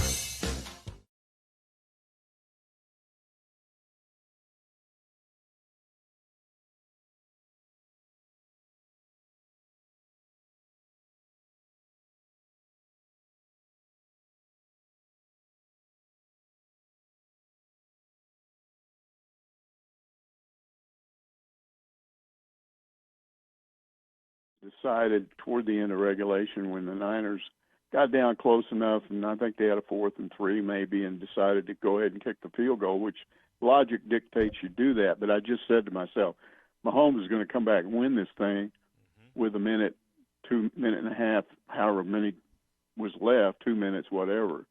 And they didn't. It went into overtime, but then the same thing happened again. They got 49ers go down. They're forced to kick a field goal, and then the second time you're not going to get away with that. And, I mean, Mahomes was just brilliant on that final drive. I mean, he did it all. I mean, they had one thing that does when you don't take the ball, when you don't go on defense first, you put yourself at a disadvantage, I think, and I don't know why that decision was made, because when San Francisco had the ball, there's no fourth down option there. You just got to go for it. And like that one fourth down situation, and I remember thinking about all those times that Arkansas went out of the shotgun on fourth down and people were complaining. Nobody was complaining, when the Chiefs did that. And, I mean, look what Mahomes did. He just looked and then found an opening and went through it. And he was just brilliant. I mean, he's sort of become the next Tom Brady. I mean, he's still got a ways to go to be what Brady was, but he's getting closer. Yeah, I was surprised too, Mike, that in Shanahan's afterwards, what he said was he was wanting to get to the third possession in overtime. My thought would be you're not getting the ball back. Once Patrick Mahomes what makes you think you're going to get a third possession with the greatest quarterback right now in the game? And that was it. That he had a chance to do it, and he got it done. Yeah, I mean, in the end, that's what it came down to. And I will say, too, and this is just me being prejudiced, I guess, but I really feel like if Greenlaw had been in that whole game, there would have been a stop, an interception, a fumble recovery, a critical hit to force a punt. Something would have happened in the course of that game that might have changed the whole thing. Maybe one less field goal for the Chiefs, whatever. So it really hurt, and it was such a freak thing. It looked like to me I think he was over anxious trying to get out on the field. He took that first step, and you could see it. He stepped so far that his head went down. It was almost like he was trying to sneak out onto the field, and then he realized, whoa, my head's down, and he tried to stand up before he took off, and he stretched that leg too much, and he just popped that Achilles tendon. I hate that for him because that's how, until the next thing in his career that happens, that's what he ends up getting remembered for. I mean, he's done great things in his NFL career. I mean, he made a tackle that won San Francisco the West Division championship a couple years ago. That was his tackle. That's also something that he'll be remembered for. But the whole world is watching. I mean, he'd made some plays up until that injury. I mean, he really looked like he could have been a star in the game. It's just I hesitate to use this word in certain situations because we get over dramatic about it, but not in this situation. That was tragic what happened to Dre yesterday. Yeah, and people have said to me, well, how can a football player in the kind of shape they're in be injured like that? I mean, it just happens. Those tendons and ligaments, you don't strengthen them. You strengthen muscles. Those are what they are. And if you happen to overstretch it, and I think by trying to go back up, bring his head back up before he unstretched that leg, he just subconsciously, it was a strange movement that happened, and it just, you think about all the things you do and play in a football game and practice and all this, and you don't have an injury like that, and then just running out on the field can do it, but it just happens sometimes that way.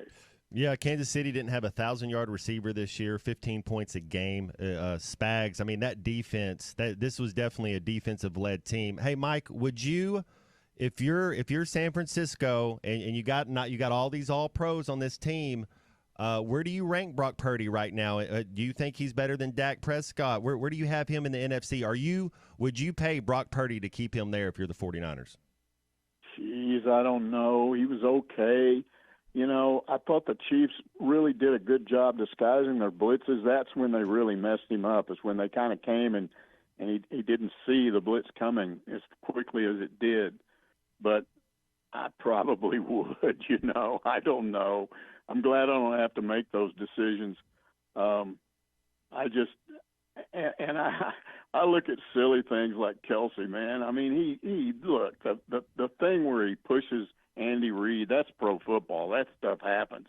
That didn't bother me, and Reid said it wasn't a big deal. What bothered me was the dude can't sing, guys.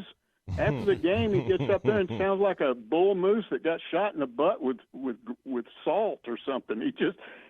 He's dating the most famous singer in the world, and he sounds like that. I don't know. If I'm her, I'm going, I'm dumping this guy and find me a quarterback that can sing. Oh, that's all right. She can't play football. It all works out in the end for both of these people here. Another thing that I heard Phil and Mike was Spags was the D coordinator for the Giants when they beat the best team ever, beating the New England Patriots, that team that had a chance to go undefeated. Didn't he have a chance? He's been a head coach before, hasn't he? If I'm Kansas City, that's the number one priority in the offseason, Chris Jones and Steve Spagnuolo.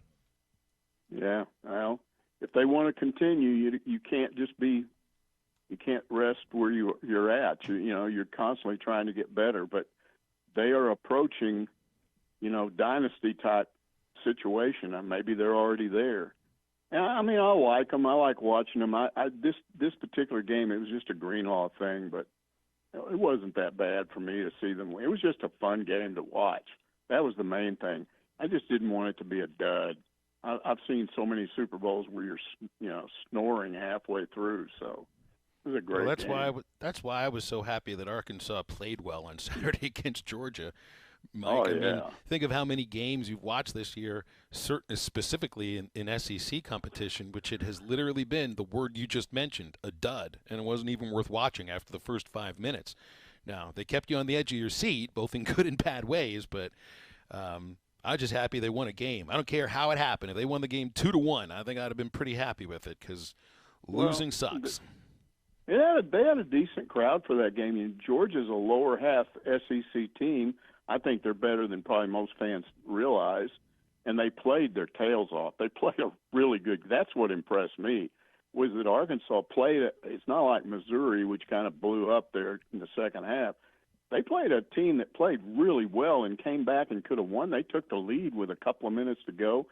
People would complain about Devo, said he didn't do much. He got that assist to Mitchell that gave them the lead for good. He had 2 steals, I think. He had 4 rebounds. I think the biggest thing was he resisted the temptation. Okay, I'm back. I got to take over. You probably can't do that when you've missed, several games. So I thought he played well. I don't know what happens from here on out. They at least are still alive for an NIT bid, and people may hate that, but as long as they're playing – I think there's a difference between what you see on the internet when people that actually watch the game or go to the games, because, again, that place would have been half full if everybody had given up. I mean, people are not stupid. They know this team's not going to the NCAA tournament, but they still want to see them play. That's one of the things. I haven't seen a lot of lack of effort on this team. I was impressed with Ellis and Mark. Ellis, Mike, it says a lot when you can stay sharp and you can keep your head up when you go 2 or 3 games as a healthy scratch, and then all of a sudden your number's called, and I thought he played well.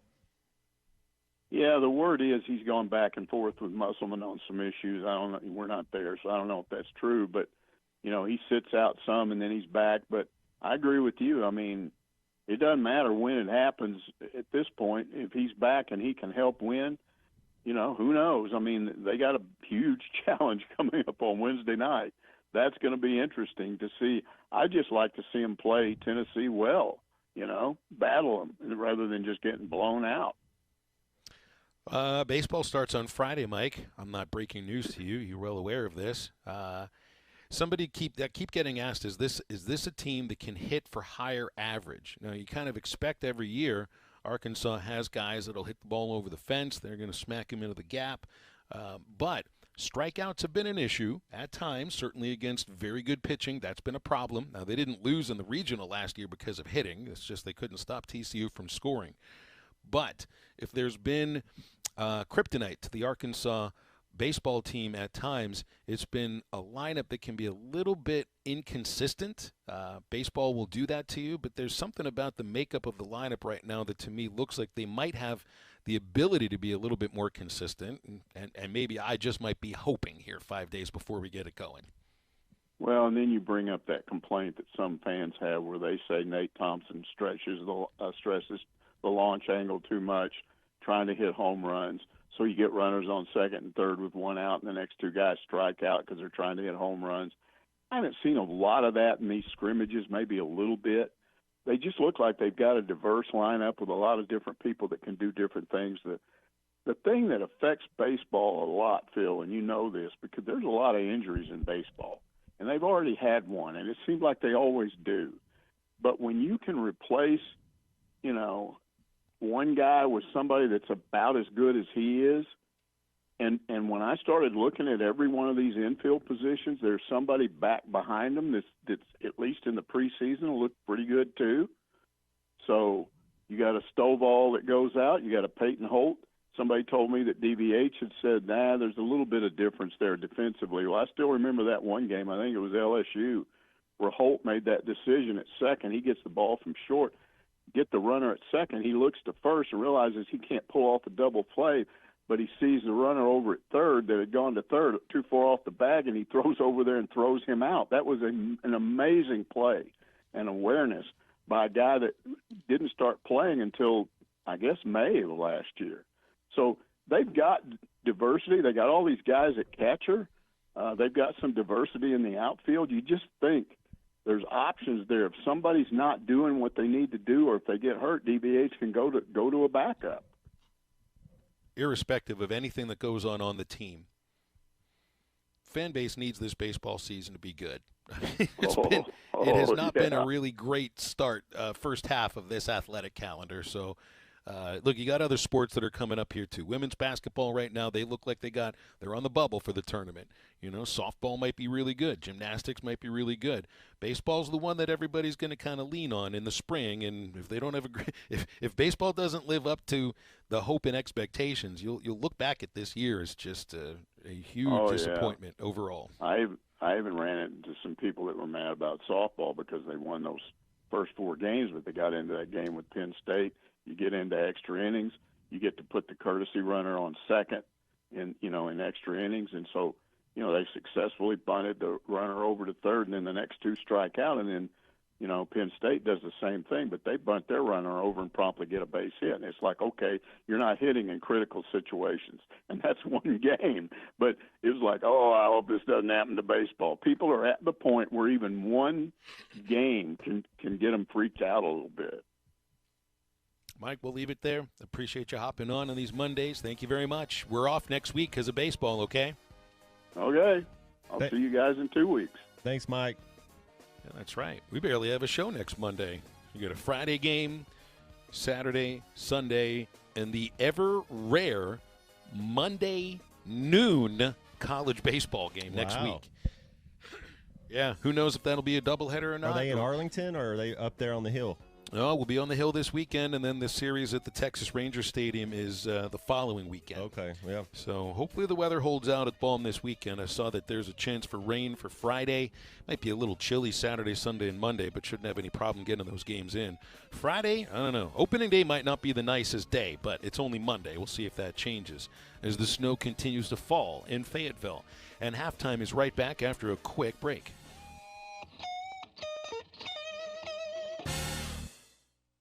If you're facing $10,000, $20,000, or even $30,000 or more in credit card debt, medical bills, or other unsecured debt, there are programs available that can consolidate those debts into one single reduced monthly payment you can afford if you qualify. Accredited Debt Relief is on a mission to help you become debt-free in just 24 to 48 months. They've helped over 300,000 qualified consumers. Hardworking Americans just like you pay off more than $1 billion in debt, earning them an A+ rating from the Better Business Bureau. Accredited Debt Relief will tailor the program to fit your specific budget and financial situation. So call Accredited Debt Relief now for your free no-obligation savings estimate and let them help you take control of your financial destiny. Call 800-658-4848. 800-658-4848. That's 800-658-4848. 800-658-4848. Program and services not available in all states. This is halftime. Are you in need of a good power washing? Mike Jr.'s Mo Wash is a full-service pressure washing corporation with over 15 years of experience in the River Valley and Northwest Arkansas. Cleaning services include exterior home, fence, driveways, walkways, gutters, pool deck cleansing, and more. We remove dirt, grime, and more to give you that sparkle you desire. Call me at 479-763-5561. We're open Monday through Saturday from 7 a.m. to 9 p.m. Mike Jr.'s Mo Wash, one call, cleans it all. Joe's Grill and Cantina is already chipping away at 2024. If you have never tried Joe's Chips and Salsa, you're missing a Tex-Mex treat. House-made salsa, made daily with fresh veggies, even carrots. Try their sizzling fajita skillets, crunchy tacos, and their enchiladas with a homemade sauce is the best around. Plus a full bar and TVs all around the restaurant. Joe's Grill and Cantina. Great Tex-Mex, even better service. Joe's Grill and Cantina, 3400 South 74th Street, across from Harps in Fort Smith. Do you need gutters but think they're too expensive or that you need to get the soffit or fascia ready? No worries. Call the Gutter Guy. He does it all. No need to call multiple companies to get the right gutters for your home. Call the Gutter Guy. Quality, low maintenance, leaf-free gutters with a 5-year warranty. The Gutter Guy also does vinyl siding and windows. The Gutter Guy. Over 30 years experience. Call 226-1259. Call the Gutter Guy. What's on your to-do list today? Does it include looking for a new piece of heavy equipment? If so, come by and see us at Sharp Equipment today and explore our latest offers and deals as a Wacker Newson dealer. Whatever your day brings, whatever job it is you need to complete, Wacker Newson Equipment is up to the task, and Sharp Equipment is here to help. Stop in Central Hydraulics and see us at Sharp Equipment, located at 6104 Highway 271 South in Fort Smith, or give us a call at 479-242-1406. Colorworks Paint and Body in Barling offers professional automotive painting, bodywork, and fabrication that is unsurpassed in talent and dedication. Owner Andy Harrod uses the latest in collision repair technology to ensure all damage is addressed, whether it's visible or hidden, and works with all insurance companies. Andy and his crew have the experience and commitment to give you complete trust in the repair of your vehicle, no matter the size of the job. Colorworks is located at 1206 Fort Street in Barling, across from Dollar General, and is on Facebook, where you can check out their work. Why do people love Shamrock Liquor Warehouse? Simple. They've got it all. 70 years in business, 15,000 square feet of choices. They buy in volume so you can save. What else? How about the largest selection of everything? Shamrock's got it. Special orders? Shamrock's got it. Convenient drive-through, open 6 days a week? Shamrock's got it. Need a keg for your party? Shamrock's got it. Load up at Shamrock Liquor Warehouse at the corner of Midland and Riverfront Drive in Fort Smith. Your home for every Razorback football, basketball, and baseball game. ESPN 95.3.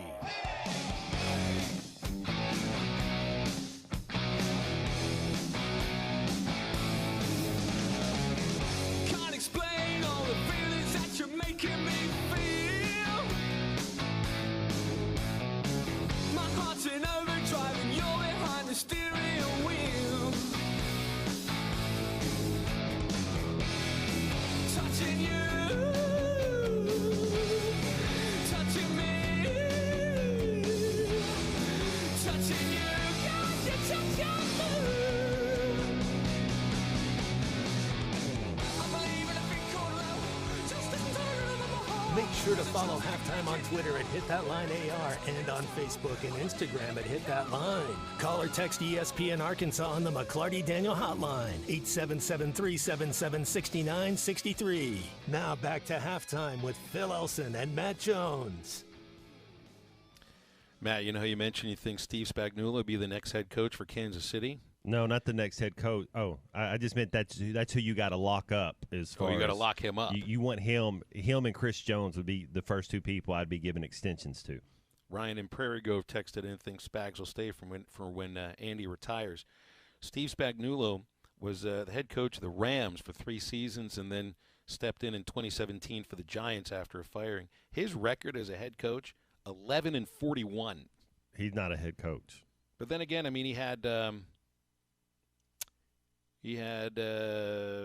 Sam Bradford as his quarterback for 3 years with the Rams. Bradford could play a little bit. He was so brittle, Phil, every year injury prone. He was a guy, but he was talented and another one that got hit a lot early, and it's tough. It's tough when you get hit so much early.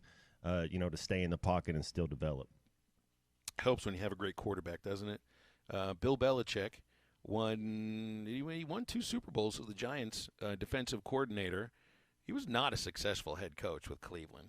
45 wins, 53 losses. So it's you never quite know. You never quite know when it comes down to this. 877-377-6963 is our McClarty Daniel hotline. Good afternoon, Charlie. Happy Monday and happy end to the football playing portion of the football season. What's up? Yeah, I hate that it's over, but I'm also, I guess, glad that it's over from an Arkansas and Cowboys standpoint, although for the Cowboys, we're still talking about them every day. But, looking forward to next year and all that, and not even really thinking about it, ready for baseball. But what a game it was last night. You said it, Matt. I mean, you brought up Chris Jones. I mean, let's think about this. This guy has more impact on play. Like, I've been watching him the whole playoffs, and I don't even know what he finished statistically. But to me, for him, it's not even about stats because he blows up. How many plays do you see him in the backfield on? Like, it is insane to me. He stopped. I know he prevented the last play, the play in overtime to Jennings. He blew that play up. I know of another play he blew up where Brock had Debo open, and I know multiple times he was involved in the run game. And the guy is unbelievable. I guess because he's an interior defensive lineman, he doesn't get like all the praise in the world. But let's be honest, the guy is a dominant player. Could you make an argument that he may be the best interior defensive lineman in the league right now? He reminds me a little bit of a late Michael Strahan when they would kind of put Michael Strahan in the inside of the line too. Because they play on both sides as far as they'll play him as a 5 technique or a 3 technique. But yeah, he's a beast. He's a monster, and if you think about their defense, like I was thinking, somebody said last, I think it was Ryan Clark. Steve Spagnuolo, as far as like big games and his ability to coordinate in big games, he is one of the better coordinators in big games that we've seen in a long time. And, you think about the talent level on their defense. Let's think about this. This year, they were actually really good. But, I mean, that's maybe the strength of their team this year. You also got Mahomes and Kelsey, but the strength of their team was their defense this year. The last few years, like he's found a way in the playoffs to get them to play at an elite level somehow, at maybe a level that they didn't play in the regular season. And he does deserve another head coaching opportunity. I think I agree with you, Phil. Wasn't very good for him, his first 2 opportunities. But how old is he, Phil? What's his age? Is he? Let's see. Spagnuolo is 64. Man, that's the only thing that because. And I'm not hating on that. I'm not saying that, but with the way the game's going, I mean, he needs to get in there pretty quickly if he's going to get another opportunity. Anyways, I was this whole game manager thing with Cam Newton. If I was going to be honest, and I don't mean this in any sort of disrespectful way, but there were times this year Patrick Mahomes had to turn into somewhat of a game manager, and I don't mean that in a disrespectful way towards Mahomes. Let's think about a lot of their games this year. They were all lower scoring, defensive battles at times, and Mahomes just had to figure out, just give me the ball last, keep the game close, don't turn the ball over. You look at his numbers, they weren't great all year long. But Mahomes is a game changer too. But I'm just saying, isn't that what a quarterback's supposed to do, Matt? Like, I think of it this way, Charlie. I think of the idea of like a game manager is not like a big playmaker. That's what I think of like with a Trent Dilfer.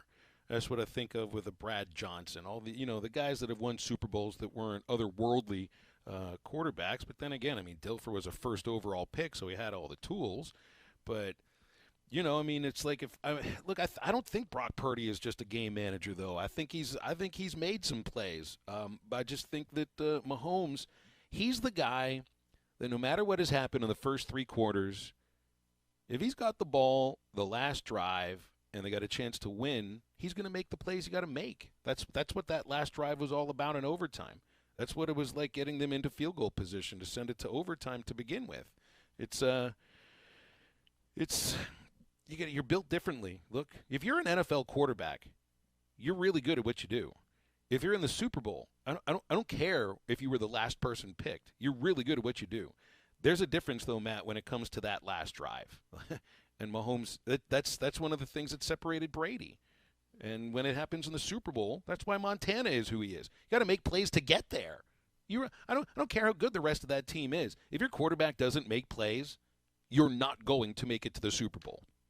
No, Brock Purdy has impressed me. That's for sure. Nobody expected his this trajectory of how good he is. My question is, do you pay? Because if you pay him the type of money that quarterbacks are going for, you're going to lose some of those all pros. You take a step back. The reason your San Francisco so amazing is they still got him on his rookie contract. And for another year. Yeah, and then you can franchise him for 2 years if you want to. So that's when you're going to find out, are they going to give him a 7-8 year deal, $40 million a year, $50 million a year, whatever it is, or are you going to try to play it out, franchise him, because you got to pay a lot of guys. The crazy thing is like, so when they drafted him, I don't think in their minds, in the 49er front office minds, that they were drafting a starting quarterback. Nobody makes that choice in the 7th round. He was forced into that duty. They had eyes for Trey Lance. Yeah, you had a guy that was perpetually injured, followed by a guy who was drafted too high, and never really got a chance to I don't know how good he was to begin with, or how much Lance has actually played quarterback in his life anyway. They did not draft Brock Purdy to be their Super Bowl quarterback. That was the luck of a decision that was made when you were drafting somebody that was your third stringer. So it's not like you can make that choice again in the future. You can't say, well, we're going to pick this guy in the 5th, 6th, 7th round, or even the 2nd, 3rd, 4th round, and this is going to be the guy that takes us to the Super Bowl, and we're going to pay him league minimum. I think he'll get something around what Dak got. That's where I put them kind of even. Dak, what was Dak, a 4th round pick, 5th round? Dak was a later round pick because of some of the measurables. Doesn't necessarily not the tallest, isn't the fastest, doesn't have the strongest arm. But getting back to game managers, all quarterbacks are game managers. That's the first rule. That's the first thing you are. Is you got to know everybody. You got to know what everybody's doing. On offense, you got to know down and distance. You got to get them in the right play. There's a checklist you have to do of managing the game in and out of the huddle. All sorts of things. You are. That's just by nature. It's a quarterback. Every quarterback's a game manager. Well, and to me, a game manager or any quarterback just has to be cool under pressure. And I think he was last night, and I think he has been as the 49ers quarterback. But it's an insult to the quarterback when he hears that term. And you're right, though. I mean, you would know, Matt. You played the position at a high level. You had to manage games and make plays at the same time. But there's a term. It's not a term of endearment. It's a term of Cam Newton doesn't use that term about Brock Purdy in a special, warm and fuzzy way. No, he's using that in a way that's meant to knock the guy down a couple notches, or at least in everyone's minds that's listening to his words know that this is how I feel about this guy, and he's not one of the best. I feel the same way when anybody ever talks about a pitcher being an innings eater. You still got to get outs, right? Yeah, there's nothing special about this guy. He's just eating innings. Well, guess what he's done? It means he's gotten 3 outs in an inning, and that actually counts for something. But that's an insult that somebody will use. It's like an insult with a little bit of a pat on the head at the same time, like a contact hitter. At least you put the ball into play. He's a contact hitter. At least he doesn't strike out very much. Well, personality. It's got a great personality. That's the first thing we'll say. Who do you have, if I was to give you both these teams and you had to choose one, which one do you think makes it back? Because San Francisco is the number 1 overall seed. San Francisco or Kansas City makes it to the Super Bowl next year. Which one do you think? What did you tell me about the Chiefs' defense? Youngest defense to ever win a Super Bowl, collectively. Your point is my answer. Hey, I'll go with the Chiefs. They got the same quarterback. They'll have the same tight end. They'll have the same head coach. I'd go with the Chiefs. 49ers, roster top to bottom, I think is a better roster than Kansas City's if you were to say who has the most talent. But you're getting the best quarterback in the world with the youngest, best defense. Kansas City's defense is a top 7 defense in the NFL, no question about it. Stay with us. Hour number 2 concludes in just a moment. Our McClarty Daniel hotline is open, 877-377-6963. Be right back after this.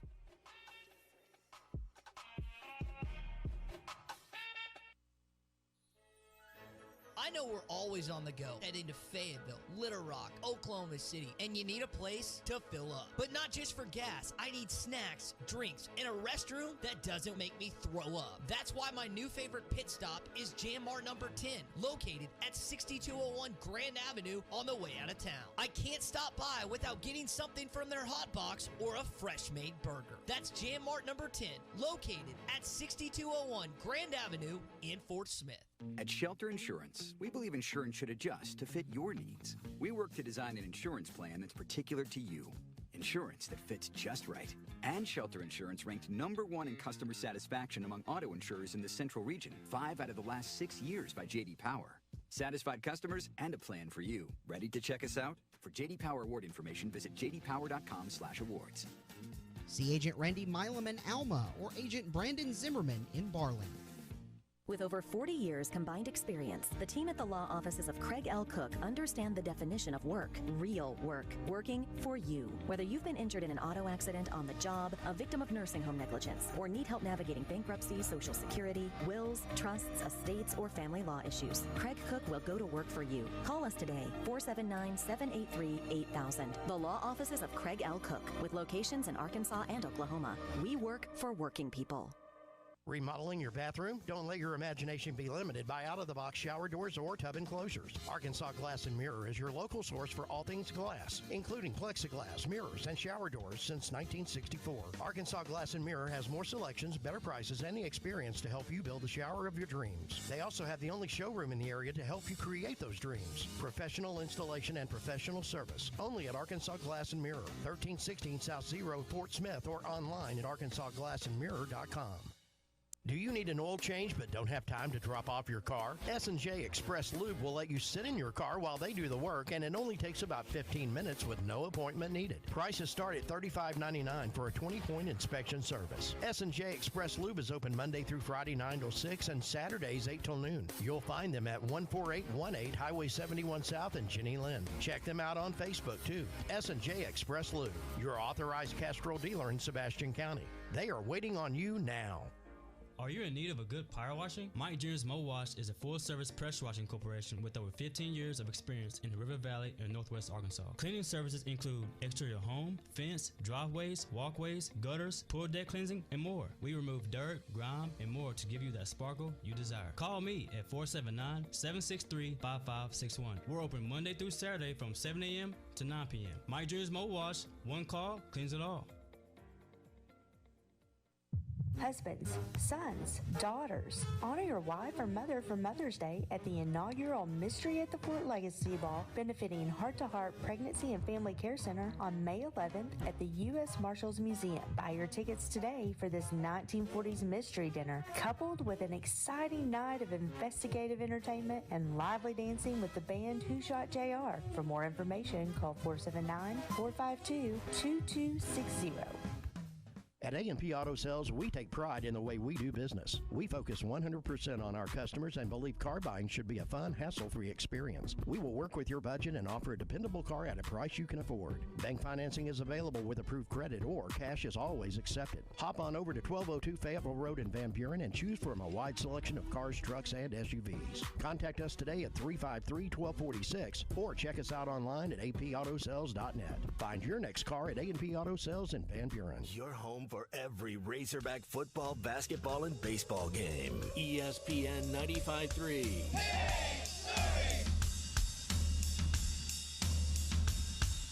Maybe I don't really wanna know how you got and grows, 'cause I just wanna fly. Lately, did you ever feel the pain in the morning rain? soaks you to the bone. Maybe I just wanna fly, wanna live but don't wanna die. Maybe I just wanna breathe, maybe I just don't believe. Maybe you're the same as me, we see things I'll never see. You and I are gonna live forever. Welcome back to Halftime with Phil Elson and Matt Jones. Got a question or comment for the guys? Call or text on the McClarty Daniel hotline, 877-377-6963. Let's get back to the show with the voice of Arkansas Razorback baseball, Phil Elson, and Razorback football legend, Matt Jones. Oh, over the weekend I learned something about Matt Jones that I was unaware of. This man is ambidextrous when it comes to the game of bowling. You're impressive, Matt. You play football, you play basketball, you can golf, you know everything about soccer, you got great music knowledge, and you can bowl with both arms? I don't know. I like the last caller, I blacked out. It was pretty cool. Yeah, 160 right-handed, and I thought, you know what, I'm going to bowl the second game left-handed, and I pulled a 123 somehow. So Do you think about maybe switching to left-handed all the time? Because if you do that just once, think of how much better you can get. One of the drills that my pops had me doing when I was, a little tyke playing baseball, you get up there and you set the ball up at the level and you're practicing swinging. And then it was like, okay, well now try to swing left-handed, like you try to do it. And it's just like, I have no idea. It's like a foreign. It's totally foreign to you. Do you know what I mean? I actually have a halfway decent swing. I'm not like a power hitter. I'm not the strongest person in the world, but I got a decent. You got to put bat swing. on ball, yeah. Do you know how idiotic I would look trying to swing a bat left-handed? I mean, it would be like me trying to drive in England for the first day on the wrong side of the road. I would have no chance. Mary Poppins, there you go. One of my favorite coaches, Phil, Danny Nutt. He was a running back coach there at University of Arkansas when I was there. He and you're throwing swing routes to the running back, warking, just warming up drills. He would throw left-handed to some of them and throw right-handed and could put it on the money. 10, 20 yards. Danny Nutt was ambidextrous, just throwing a nice spiral. It was fun. All those nuts were athletes. So okay, now can you throw a football left-handed? Bowling is one thing. That's underarm. Can you do it? Can you throw a football? That's how. Only way I throw now is left-handed. I'm like Drew Brees in that. It's sense. A healthy shoulder, right? I had a torn labrum. Yeah, so if I go out places, and you're throwing, definitely I throw a knuckle right-handed, or I you toss it left-handed. It's like it makes so many of the stories that I hear about, well, a couple of the guys that I think might be from the same town, like Don Mattingly. Mattingly was all left-handed, but he could have played shortstop. He was that good. Like I've read stories about this. They would see Mattingly taking ground balls at shortstop with the Yankees just to mess around, just to do it. Mm-hmm. They'd be like, this guy's as smooth as anybody that plays this position. It's just the body's in the wrong angle. He could have done it. I bet you he could have done it. Only person I've heard with a better nickname than C Music is Donnie Baseball. I mean, that's as cool as it gets right there. Well, and I don't remember if Mattingly is from French Lick, but the hick Get from out French of here. Lick could have played. I think they're both. Larry from Indiana. Bird is from French Lick, so Donnie Baseball's from French Lick. Oh my goodness! Well, I might be wrong on Mattingly's hometown, but they're both from Indiana. I think they're from close to the same area in Indiana. But like Larry Bird, didn't he like score? Didn't he play a whole game left-handed just to do it? Yeah, and scored like 35 and had like points. 31 on him. Yeah. Larry Legend. He was. He would go out there and watching some of those old videos of 80s and 90s, and they're talking about it. And one of he's playing against a team, and the guy goes, Larry walked out there before the timeout and said, I'm going to run to this spot right here. I'm going to catch the ball. I'm going to turn around and shoot it in your face and make it, and we're going to win the game. The dude's like, what are you talking about? Sure enough, ran the play, went right to that spot, turned around, hits the game winner. You're just like, that doesn't happen in real life. No, Larry Bird was not real life. He was not real life, and I guess you as a bowler are not real life either, Matt Jones. He took it as an insult if you put a white guy on him. He said, you better put a brother on me. Like that, you can't. This white guy ain't guarding me. Hey, I know where Matt Jones might want to be this weekend because the Champions League is underway starting tomorrow. Champions League play is going on right now, and you can watch it all at Twin Peaks and Rogers. Hey, that's the best place to watch soccer. Take a long lunch, grab a half a sandwich and a bowl of brisket chili, and catch all the games. Don't forget about the Lent bundles kicking off this Friday. Beer, battered fish, and chips. Never skimps on the flavor. 22-ounce Miller Lite, Coors Light for just $12 every Friday through Easter. Or grab them with a soda or tea for just $10. That's at Twin Peaks in Rogers, featuring 29-degree draft beer made from scratch, fan favorites, and sports blasting from every angle. TwinPeaksRestaurant.com for more info. Stay with Halftime into the third hour in a moment. This is Bruce Stanton, Vice President and General Manager of Pradco Fishing in Fort Smith. Our #1 volume lure out of our 20 fishing brands is the Bobby Garland Baby Shad. We make them by the millions in our facility in Fort Smith. And the Baby Shad is without a doubt the #1 soft plastic crappie lure in the U.S. Fish it on a light jig head or underneath a float, and you'll find it's as productive as live bait. Available at Walmart, Bass Pro Shops, Academy, LureNet.com, and tackle stores all over the place. The Bobby Garland Baby Shad. Picture this, a cold winter's night and suddenly no heat. That's exactly what happened to us. But when we called Paschal Air Plumbing and Electric, they were right there. Their pros didn't just fix our heating. They brought back our home's warmth and comfort in no time. Even when our water heater started leaking, Paschal was the first name we thought of. Quick, professional, and so understanding. With Paschal's flexible payment options, we didn't have to worry about a big expense all at once. Now our home is comfortable and so is our budget. Schedule now at gopaschal.com. This year, upgrade your home to safe, convenient, and energy-efficient natural gas from Arkansas Oklahoma Gas.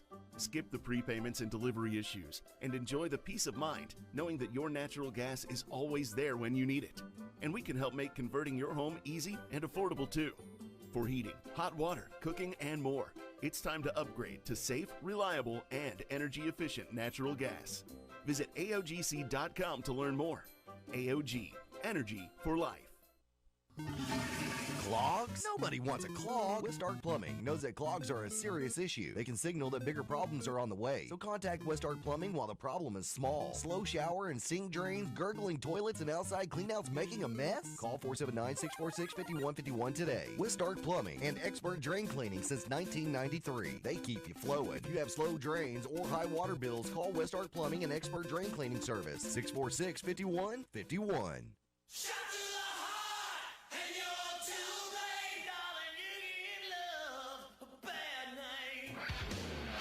Did Cupid shoot you with a crossbow of drama instead of an arrow of true love? Don't let that little cherub ruin the rest of your life. Call Mock Legal Solutions today to stop the bleeding. Schedule a free consultation and ask about our special pricing for new divorce filings in February. 479-769-1505. Mock Legal Solutions, real advice, reasonable price. ESPN Arkansas weather. For today, we'll see mostly cloudy skies with rain showers off and on. Highs around 50 degrees with a light northeasterly breeze. Overnight tonight, rain showers even mixing with a few snow flurries with lows in the mid-30s. I'm meteorologist Jared Sorello with your forecast on ESPN Arkansas. The weather is brought to you by Shamrock Liquor Warehouse, 5609 Midland Boulevard, your leader in fine wines, beers, and spirits. From the Bushlight Studios, this is ESPN 95.3, KERX Paris, Fort Smith. Are you sure this is legal? I don't know. It's fun though, isn't it? Coming to you live from the Crabtree RV Center Studios. Broadcasting on ESPN Arkansas and streaming on hitthatline.com.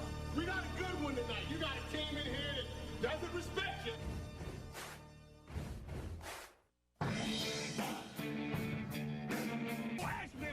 Joaquin said dominate, and we not doing it. We're going to go get one and celebrate on somebody else's field. Hell yeah. Matt Jones may take it to the house and the dunk. You both said you had very motivational words at halftime. It's halftime with Phil Olsen and Matt Jones. From the bottom of my toes to the top of my head. I put my heart up. Let's go, man. Probably as frustrated as I've been the first half. What's able one Razorback? Second half, very happy. Is vintage Matt Jones. Here we go. Right now, let's take the field. Call or text on the McClarty Daniel hotline, 877-377-6963. Now, here's Phil Olsen and Matt Jones.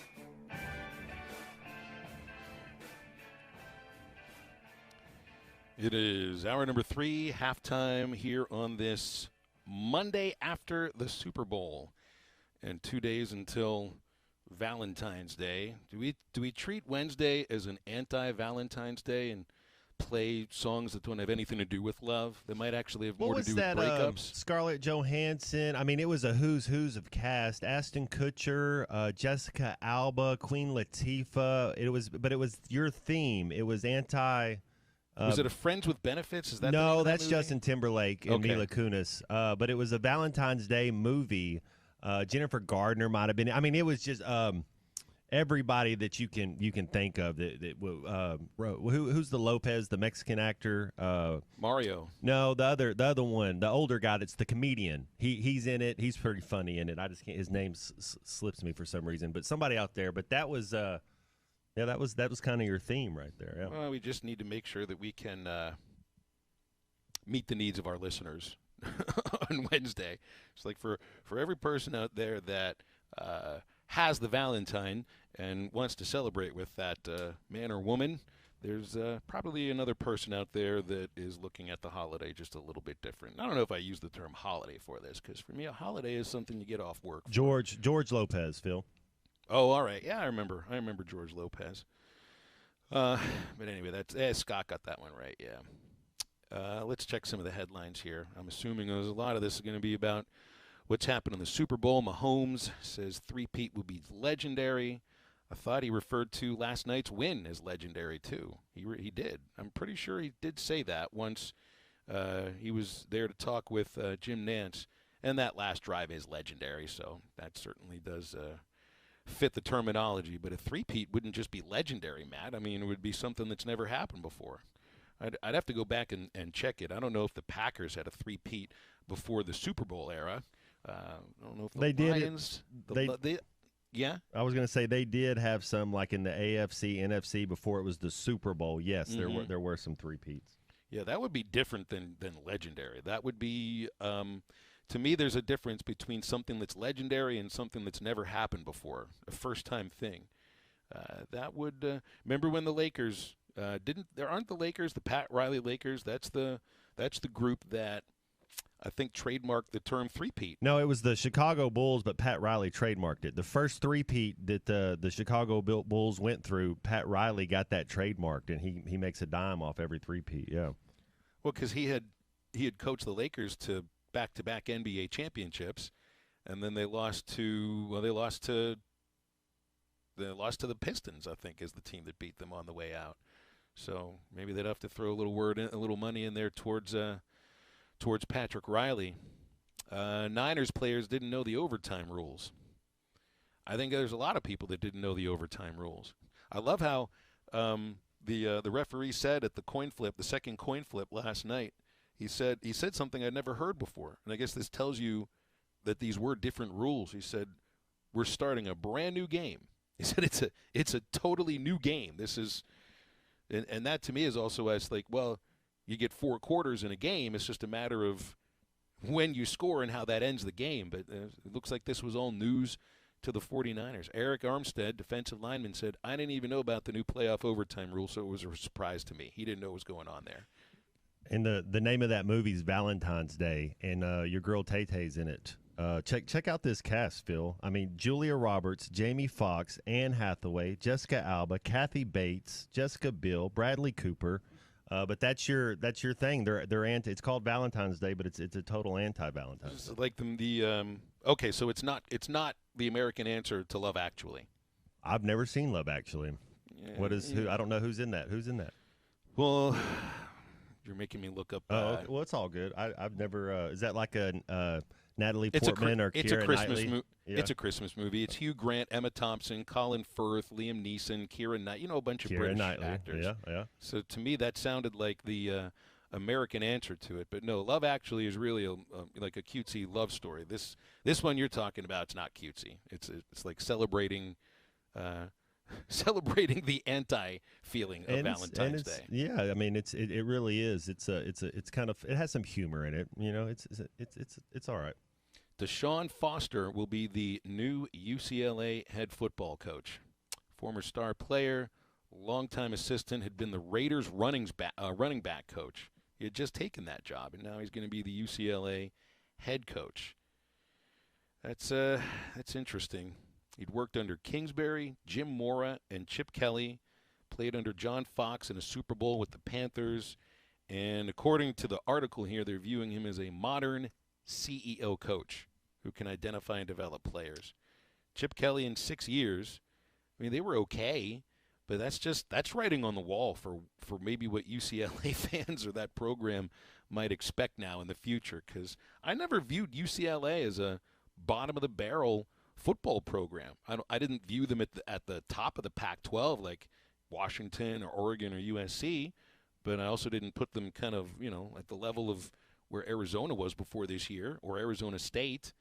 But Chip Kelly certainly did view them that way, and now they've gone and hired a former Bruin as the new head coach. It seemed to be, Phil, it had Cade McNown, J.J. Stokes, I believe, was a UCLA Bruin, but they used to have some talent in the 90s. Like you said, it's just I think there's so much to do in Los Angeles, and if you don't really buy in and you're not trying to be first, it's hard, man. I'd flip the TV, if you're watching a game late on and you'd see somebody playing at UCLA, and the crowd would be, I don't know, 20% capacity. There wasn't a whole lot of enthusiasm going along with it. Now, I know that there's this 30-day window for UCLA players, but how many of them actually can utilize that 30-day window now, because classes have already started? Hey, Arkansas still has 60. Don't we still have some scholarships? I mean, I don't know how many are out there, but I'm sure there are some. But my point is that they can't transfer now. I mean, they can. I see what you're saying. You can get into the portal maybe, but you still got to go to class. It's not like you can go anywhere else. What are you going to do? Not go to class this next semester? You got to have your credits transferred. Yeah, over. then So you could transfer the summer. Yeah, they're going to lose their whole team when the spring window hits. They will lose the whole team. Who's going to be left for Deshaun Foster to coach? Think about the pressure that this guy now faces. He's stepping into a program that just lost their head. Hey, the rumors were out there, so none of this can really be a surprise to those who are in the locker room or that are in the administration. But you still have a coach that's got to, come in and figure out how to. This isn't a matter of like Deion Sanders going into a team in January, wherever it was last year in December, and saying, a bunch of you guys got to get on the portal. I'm bringing my Louis Vuitton luggage with me. The difference of like 6 weeks, you've already had 2 signing days. You've already had just about most of the players that people are interested in go to other teams if they got into the portal. UCLA is like, it's destruction is what it feels like to me. One of my favorite UCLA Bruins, Baron Davis, number 5, since we're 5 days away. And then I had a couple teammates, Phil, Mercedes Lewis and Maurice Jones-Drew there in Jacksonville, both UCLA Bruins. Oh, yeah, Maurice Jones-Drew was a good one. Oh, dude, he was he kind of had that Barry Sanders deal to him, about 5'8", 5'9", and could just go. Man, his vision, he was the thing about Maurice was he could do everything as well. He was one of those running backs that he could catch the ball out of the backfield. He could return kicks. He could return punts. He could be a gunner. I mean, he was a real football player. I think we should get into this, Jason, this Travis Kelce, Andy Reid bump later on once we get into the home stretch of halftime. But we mentioned Larry Bird a moment ago. Indiana State is now ranked in men's basketball for the first time since Bird played there. Wow. It was 1979, the last time Indiana State was ranked. And the Sycamores are now ranked 23rd in the Associated Press poll. And Larry Bird is beaming. Indiana State, 5th nationally in scoring, 85.6 points per game, and a 22-3 ranking. You win 22 out of 25 games, and you're only ranked 23rd in the country. How do you like that? Weren't they ranked in baseball last year too? I think they were. Yeah. You got a Venus flytrap mind over there, C Unit. I just remember because Arkansas was possibly going to play them had we won. There's a lot to remember in the world of sports. And, hey, utilize that young brain while you can. Once you get to about my age, and I'm, 18 years older than you, things you remember knock out things you used to remember. We'll talk with Connor O'Gara from Saturday Down South. Just a moment on halftime. Are you looking for the best Razorbacks insight and analysis? Hell yes. How about listening to an Arkansas football legend? Matt Jones, all he does is make big plays. What's the voice of the Hogs have to say? Hey, what a great crowd last night. Don't forget about the Omahogs. The Hogs are going to Omaha. Matt Jones, Chuck Barrett, and Phil Elson, the best in the business on the Hit That Line Podcast Network. Go to hitthatline.com or search Hit That Line wherever you listen to podcasts. Don't forget to rate, review, subscribe, and share. Elect Judge Sam Terry to Fort Smith District Court on March 5th. Trusted, experienced, and fair, Terry is a former prosecutor and experienced attorney. Judge Terry has been appointed an Arkansas Supreme Court Special Associate Justice and shows his community commitment through numerous volunteer efforts. Vote Judge Sam Terry for Fort Smith District Court Judge on March 5th. The right experience and the right integrity. Early voting begins February 20th. Paid for by the Committee to Elect Sam Terry. Subiaco in Scranton, if you made a resolution to get reliable internet for the new year, Wave Rural Connect can make that happen. The latest zone covering Subiaco in Scranton is now open.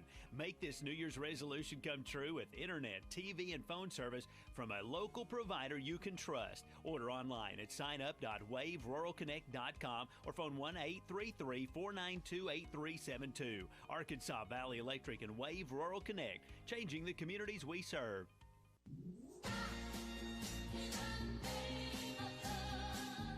Roses are red, violets are blue. If I had your bank account, I'd worry about alimony too. I'm Jackie Mock with Mock Legal Solutions. Call today for a free consultation and ask about our special pricing for new divorce filings in February. 479-769-1505. Mock Legal Solutions, real advice, reasonable price. Walk-Ons is always a win. Whether it's a post-game celebration, drinks with the crew, or an easy weeknight dinner, Walk-Ons has you covered. Scratch-made dishes, wall-to-wall TVs, craft beers and cocktails. Dig into mouth-watering menu items like po' boys, gumbo, and voodoo shrimp, plus fan favorites like juicy burgers and fresh salads. Find your nearest location in Rogers, Fayetteville, Fort Smith, Conway, and coming soon to Little Rock, or order online or in the app. Walk-On Sports Bistro for the win. Hello, this is Sebastian County Assessor Zach Johnson here to remind you to assess your personal property by May 31st to avoid late penalty. You can do this in person at one of our 3 locations, over the phone, or online by going to www.countyservice.net. I would also like to remind any current homeowners or individuals buying their homes on contract to contact our office and check on your eligibility for the homestead tax credit. Contact us today to see if you qualify. The homestead tax credit can save you up to $425 off of your tax bill. This ad sponsored by Sebastian County Assessor and paid for by Amendment 79. Why do people love Shamrock Liquor Warehouse? Simple. They've got it all. 70 years in business, 15,000 square feet of choices. They buy in volume so you can save. What else? How about the largest selection of everything? Shamrock's got it. Special orders? Shamrock's got it. Convenient drive-through, open 6 days a week? Shamrock's got it. Need a keg for your party? Shamrock's got it. Load up at Shamrock Liquor Warehouse at the corner of Midland and Riverfront Drive in Fort Smith. At A&P Auto Sales, we take pride in the way we do business. We focus 100% on our customers and believe car buying should be a fun, hassle-free experience. We will work with your budget and offer a dependable car at a price you can afford. Bank financing is available with approved credit, or cash is always accepted. Hop on over to 1202 Fayetteville Road in Van Buren and choose from a wide selection of cars, trucks, and SUVs. Contact us today at 353-1246 or check us out online at apautosales.net. Find your next car at A&P Auto Sales in Van Buren. Your home for every Razorback football, basketball, and baseball game. ESPN 95.3.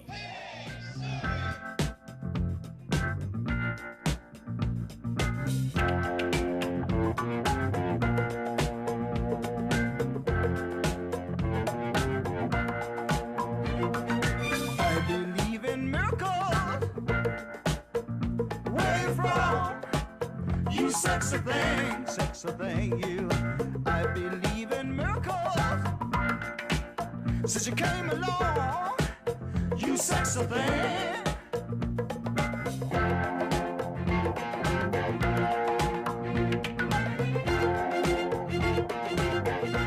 Welcome back into Halftime Live from the Crabtree RV Studios. Crabtree RV Center in Alma, where we make your dreams come true. Connor O'Gara is with us from Saturday Down South. We appreciate your time on a Monday, Connor. How'd you enjoy the Super Bowl last night? I enjoyed it. It checked so many boxes. I mean, it got off to a pretty slow start, but the way that it played out in the second half and with overtime, I mean, good halftime show, commercials I thought were decent. Like overall, I mean, I was entertained. If you're not going to have a dog in the fight, just keep me entertained. And I think that it did exactly what I could have possibly hoped for. Hey, give me a comp to Christian McCaffrey, because I think he's the best running back in the game right now. I don't know for how long, but is there anybody he reminds you of, like a Marshall Faulk, or who do you compare him to? Because man, he does just a little bit of everything. Yeah, that's a good one. That's a really good one. It doesn't feel fair to just call him a running back, and that's been the case. I mean, going back to when he kind of broke out at Stanford during that 2015 season, a year that a lot of people felt like he should have earned the Heisman Trophy instead of Derrick Henry. I could push back on that a little bit, but he's unbelievable. And you're gutted for the guy that he is part of this, this team that came up just short, because we know the shelf life for running backs. But I do kind of wonder, like, you see some of the hits he takes with the way that he gets the ball in space sometimes. It's like, man, I don't know how much that guy's going to have left, because he takes a beating, and he's tremendous after contact. I think they said on the broadcast he's like second in the NFL in rushing yards after first contact, in addition to having a great offensive line blocking for him. But yeah, I don't know if there is a true modern comp to like what he is. I think Marshall Faulk is a pretty good one, but man, if you can get a Christian McCaffrey on your team in this day and age, like you're set up for so much success. Well, I don't think we know who to favor outside of maybe these two teams for next year. Why do you think? So we have a string of success with the Chiefs right now. Who do you compare the Chiefs to in college football in terms of the amount of success they've had recently and what can happen moving forward? Because, I mean, we talk about the Chiefs. I didn't realize until Matt told me they've got the youngest defense of a Super Bowl champion ever. College football is different because you got to keep the talent moving in here. I mean, do we go with Georgia? Was last year just sort of a one-off for not making the playoff? Yeah, I think it's Georgia, and a Bulldog did catch the game-winning touchdown, Mecole Hardman. So I think that's fitting. I was texting with some Georgia friends who were like, "Hey, that's a third consecutive Georgia national championship. We're going to count that." Yeah, that's got to be the comp, because Georgia has a really good opportunity to win 3 out of 4, and everybody's going to be talking about the Chiefs, whether or not they can three-peat, just like we were talking about with Georgia coming into this year. A lot of that, too, with the Chiefs is going to depend on if they can get Chris Jones in free agency, the former Mississippi State star. If he comes back and, doesn't decide to go elsewhere, one would think that would make a lot of sense. But, yeah, I mean, it is Georgia. That's kind of the lazy comp. But the difference between those two is that Andy Reid feels like, okay, he's got 2-3 more years maybe. And Kirby, the questions about his longevity are associated to the nature of the sport, but not really associated with his actual age. So maybe Georgia is set up for even more long-term success, despite the fact that they obviously don't have Patrick Mahomes at age 28. Hey, Connor, with Chip Kelly going to Ohio State, I do like that running back from Ole Miss they got. I know Texas has a really good running back as well. And Ole Miss kind of winning the portal in the SEC. Has Ohio State, did they win the portal this year in all of college football? Yeah, I think so. Ohio State is in a really weird situation where this does now feel like a title or bust season for Ryan Day. And that's a strange thing to say about a college football head coach who, by the way, only has 8 losses. I mean, let's think about that. That is wild to process. But with the Chip Kelly move, which is really, really beneficial for Ohio State to have Chip Kelly instead of Bill O'Brien calling plays for that offense, in my opinion. But to be able to bring in somebody like him with the talent that they have coming back on the offensive side of the ball, yes, it is a title or bust type season. To go out and get a Quinshon Judkins from Ole Miss is so important, especially in that conference too, where you look at these mid-November games and it's colder weather and you're just trying to lean on your backs as much as possible. And I think Chip Kelly's going to be able to really do that because they do run the ball a lot in his offenses. So, yeah, I think that Ohio State is set up to have one of these very rare title or bust type seasons, which we don't really talk about unless it's repeating, or like Georgia trying to three-peat this past season. Now, think of all of the reasons that somebody might want to move from Southern California around Westwood to Columbus, Ohio. It's like, well, it's a lot less expensive to live in Columbus. I think hey, Kelly was making what, $6 million at UCLA. It's actually difficult to find houses that aren't too expensive, that are not like an hour away from UCLA in that case. But the dude took a $4 million pay cut, Connor. You know, I mean, it's not like he's not going to have a lot of pressure on him, but he's going to go to a place in the same league where they're just in a heck of a lot of a better situation than UCLA. I don't know if I've ever seen anything like this before. No, but you have to understand the dynamics. He was the lame duck coach. If they had been able to get the proper funding, everybody was talking about how he was going to be fired this past November, and then he stays on board. When Dante Moore, the 5-star freshman quarterback, transfers after 1 year, that's when the alarm bell started going off for everyone. But the reality that he was facing is someone who doesn't like to recruit and has really not been shy about that in this world where he's a lame duck coach.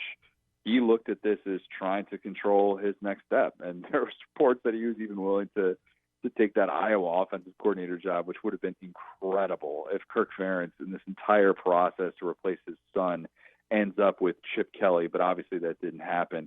Yeah, you have to understand like the dynamics at play, and it's a unique situation because Chip Kelly obviously is very well off and has made a lot of money in this profession, but it's just about someone who wanted to control his next step and felt like his destiny was kind of already made for him at UCLA if he had stayed. Hey, Connor, with the NFL Combine coming up, the draft, I think it's pretty clear with Drake May and Caleb Williams as kind of 1-2. I don't know in what order you have them in. But who could be somebody that's like a late riser, somebody that's not this 1 and 2, your Anthony Richardsons, your Will Levitts? How do you see – is there somebody that you got on top of mind? I'm not sure that Drake May is going 2 overall because of Jaden Daniels.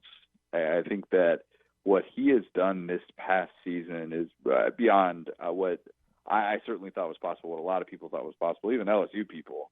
I mean, I think there is a legitimate conversation about whether or not he could be the second player taken off the board. And I know Mel Kiper Jr. had him as his number 2 overall pick. And you look at the things that he does well and how that could play in today's NFL, where there's more quarterback run game involved.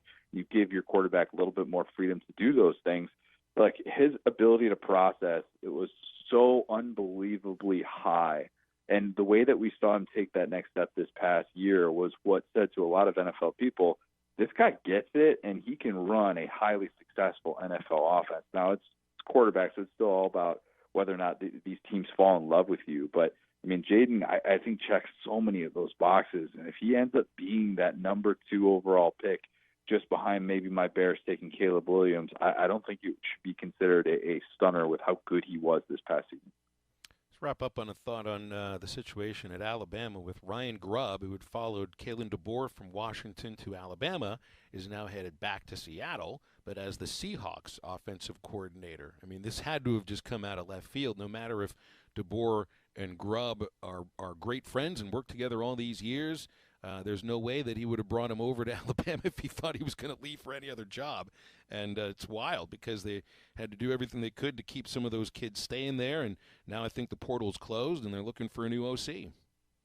Phil, I don't think it came out of left field at all. I think this was always on the table. I think even when he brought him over to Alabama, I think there was a possibility that if one of these jobs at the NFL level coveted him, then he could go for it. And look, the reality is that while those two are synonymous, I mean, they've been together for so long, basically since DeBoer decides in 2007, hey, I need an offensive line coach, and assistant strength and conditioning coach and an equipment manager at Sioux Falls. Like, they've been together for that long, and they've been mostly, going to each other's, wherever each other's has gone, they've followed one another. But the reality is he was always going to have to replace Ryan Grubb.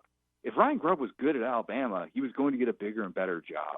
And so you're having to do this process earlier than you thought you would. You were trying to establish your offense year one, what that was going to look like, and trying to win some people over who are admittedly skeptical of an outsider. like Kalen DeBoer, but he was always going to have to make a move like this. And if he was going to succeed at Alabama, it was probably going to be because he found ways to score a lot of points without Ryan Grubb running his offense. So it'll be really interesting to see which direction they go. But it's a setback. It's definitely a setback because Ryan Grubb is really, really good at his job. Connor, it's good to get back with you. Thanks for coming on today. We'll revisit again soon, okay? Gentlemen, appreciate it. Thank you, Connor. Connor O'Gara, Saturday Down South, with us every couple of Mondays here on Halftime. The Jaden Daniels hype train. He's coming. Yeah. He might be the biggest mover. Connor might be right as far as guys. It just takes one to take a liking to you. We're into the home stretch of halftime. We'll open the McClarty Daniel hotline right now for you, 877-377-6963. Get a great deal at any one of McClarty Daniel's 6 locations in Springdale or Bentonville, and anytime online at McClartyDaniel.com. Stay with halftime. We'll be right back in just a moment.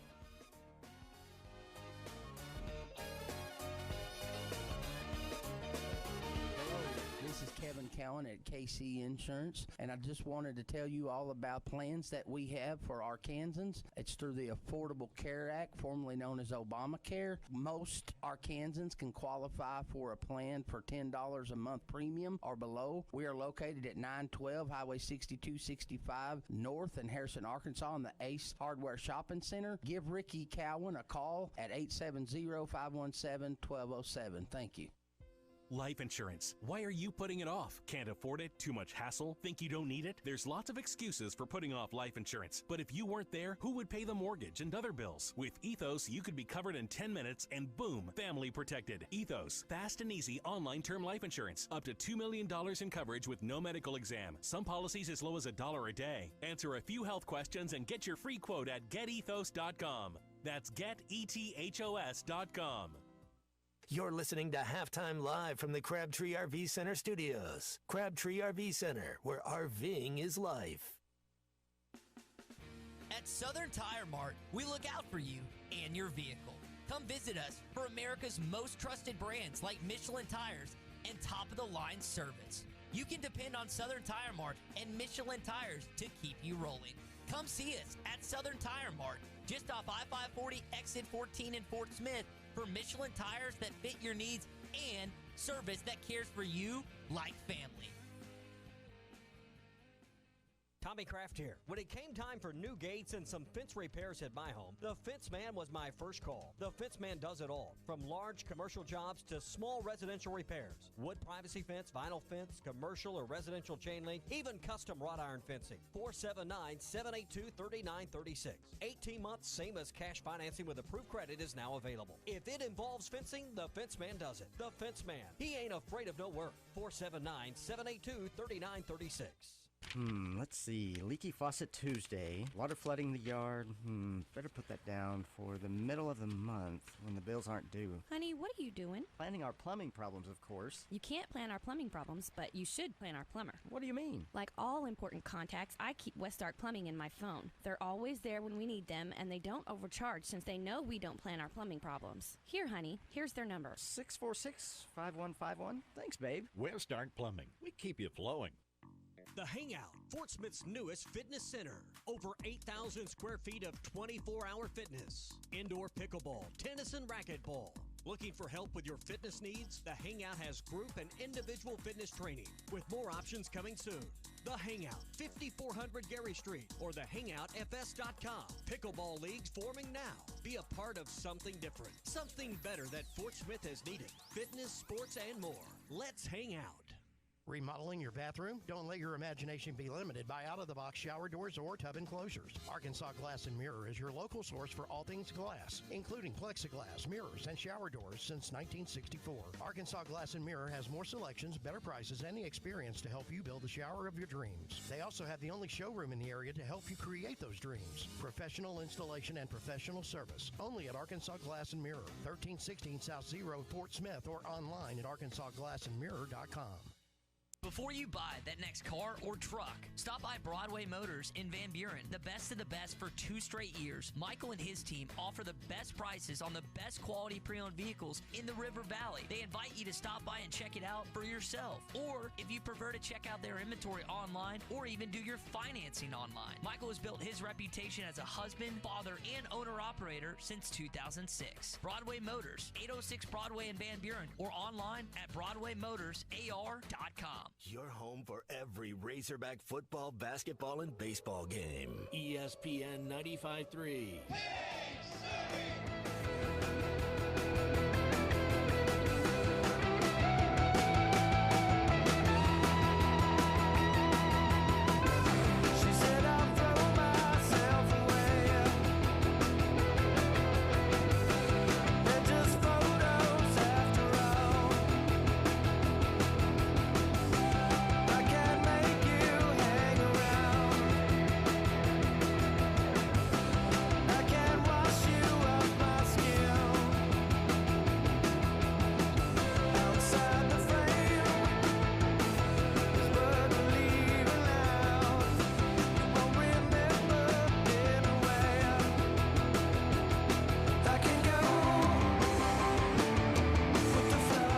Find halftime on 99.5 in Northwest Arkansas, 95.3 in Fort Smith and the River Valley, 96.3 in Hot Springs and Central Arkansas, 104.3 in Harrison and Mountain Home, and everywhere on hitthatline.com. Join the conversation. Call or text ESPN Arkansas on the McClarty Daniel hotline, 877-377-6963. Now back to the hosts. Here's Phil Elson and Matt Jones. Game night, Matt, here in Knoxville, the home of the Women's Basketball Hall of Fame, which is right there at Thompson Bowling Arena. Is it okay if I don't refer to the grocery store that now sponsors the arena? Thompson Bowling Arena to me sounds a lot better than the Food City Center, doesn't it? I thought you were going to say the Piggly Wiggly. Piggly Wiggly. If you're going to go Piggly Wiggly Arena, I think you got to throw the word Coliseum in there just to make it sound a little more official. The Lady Vols, are they any good this year? Are they a tournament type team? Yeah, they probably are. They've had some injuries. Their best player is Rakia Jackson. They struggled without her. They've actually played pretty well in conference. And just as always, they're going to have a lot of athletes. They're going to be tough to score on, and they're going to defend their home floor pretty well. But this is, you know how on Thursday Arkansas lost what could be a nice resume booster against Florida on the road? Well, it's the same with Tennessee today. This is a team that I think Arkansas could beat here in Knoxville under the right circumstances. They're going to have to make the most of their offensive capabilities today and not hope to get fouled or act like they're about to get fouled. And I think they're going to need to just make some open shots. Tennessee 9-2 at Thompson Bowling, 4-0 in the SEC. Arkansas's record all time in this building, 2-16. 2-16, yeah. It's going to be tough. So, what do you think for a Lady Vols game? Is it a 6 o'clock or 8 o'clock game? But what's an attendance like? Is there 10,000 people that'll be at this game, or is it more like 5? No, they'll get 10,000. I thought so. You got to think it's going to be a great atmosphere, right? This is a big arena. Yeah, plus, it's Monday night. You know, it's the only game that's going on in the SEC. I didn't realize it, but Thompson Bowling is larger capacity-wise than Bud Walton Arena. I think they can fit almost 21,000 in here. So that makes Thompson Bowling the third largest by attendance or by capacity arena coliseum in the country. The Carrier Dome being number 1, the Dean Dome being number 2, and then it's Tennessee number 3. So you're going to have to listen to a couple versions of Rocky Top. Oh, see, that's the thing. I didn't even think about this. I've been here in Knoxville for it's been about 19 hours or so. Haven't heard the song once. It's been great until you just mentioned it. Now I can't get it out of my head already, Matt. Thanks a lot. Well, they do have a cool mascot, Smokey the dog. Isn't that still their I mean, that's Yeah, a but I'll pretty look cool at as they get. I love the dog, but I'll look at him and all I'll think of is Rocky Top now. And as I'm looking out the window of my hotel, and I can see some of the Smoky Mountain. That's all I'm thinking of. Matt, you've ruined my experience here in Knoxville for the rest of the day. Way to go. Well, I was thinking of home court advantages is what got me into it. And earworms is one way to get home court advantage. Right, and the hog call that the Razorbacks got at Bud Walton, because you said, there's more we're there, but when the hog call's going, when it's rocking at Bud Walton, man, that's just a beautiful sound. It's a beautiful thing. Jerry from Fayetteville is on our McClarty Daniel hotline. Let's take a call. Jerry, thanks for the call today. What's going on? Yeah, I've got a quick question about the new overtime rules for the NFL. Shoot. And yeah, is there a potential that they would play all 4 quarters, say if potentially nobody scored? I guess so. Yeah, I think absolutely. The idea is both teams get the ball. If one team scores a touchdown, the other's got to score a touchdown, and then it becomes sudden death. Somebody will score, though. The defense just wears out. Somebody's going to miss a tackle, miss a play. I don't know that it would go over 2 overtimes, because then it really is sudden death, right? After both teams have had the ball, next score wins. Now I know it's different rules from the regular season to the playoffs, but realize if it was the regular season, that game would have finished as a tie, because you get a 10-minute period for overtime in the regular season, and this overtime period went 14 minutes and 56 seconds. So it would have been a tie. Of course, they would have played it a little bit differently, Jerry. First 15 minutes ran out. That's first quarter. They just go right into the second. Do you do a flip off again, though? Do you do a coin toss at the end of each quarter? Or do you keep? No. I think all they would have to do is just go to the other side of the field. You just keep the possession with who has it. You don't start over. Okay. Well, it's like the official said. We're starting a brand new game with this coin flip. You only do one coin flip for the game, so I guess I thought each quarter was a brand new. I thought each quarter was a brand new game. Yeah, by the way it was. Yeah. I think it's 4 quarters. So let's say that you would let's play this out here a little bit, Jerry. Let's say you would have played a scoreless second quarter. Would you have had another halftime? Yeah, right. Yeah, you said a brand new game, so yeah. They would have had to bring Usher out again. Please don't bring Usher out again. You would have had to bring him out again, man. You would have done the whole performance all over again, or maybe between the first halftime show and the second halftime show, there's time to choreograph a new performance. Thanks for taking my call. You got it, Jerry. Appreciate the question. He's right, though. I mean, that's the only chance for a football game to go on the way that a baseball game could, potentially forever. Next score wins. Yeah, so you don't do it again where once you flip it off and go to the second quarter where both teams would get a possession, it just rolls on over who has the ball. You just act like it's the second quarter. I thought about you last night too, and I thought about how tired these guys must be. But the overtime rules in college are, obviously different, but I thought about you because of the lengthy overtime games that you were involved in at your career at Arkansas. And man, I mean, it's intense just in a regular weekend in college football, and then to have to go 6 overtimes and 7 overtimes. I mean, there's just a lot of time to be there and to be, like, awake and alive and aware and focused. For these guys in a Super Bowl with all the buildup that led to it. And, I mean, I'm sitting there with Mike Neighbors last night at kickoff, and it hit me. I'm sitting next to a guy who's coached the Final Four. What does it feel like when the game that you have lived your entire life to play in has started? Mike's been a coach for a long time. To get to the Final Four, that's rare to make it there. He told me he felt numb when that ball was tipped off. So when you feel like that at the start of the game, and then everything that goes into playing that, what are these guys feeling when there's 1 minute left in that first overtime period, and you still got to make a play? No, you're it's fine then. It's the start of the game. I think you're right. I think it's like you're saying, you kind of, that's why you train so hard, and so it's just second nature to you when it's done, and you don't have to think as much. But yeah, once the game gets going and you've already been hit, man, you're just you're trained. You're a trained assassin. Like what's going. You're ready to go play.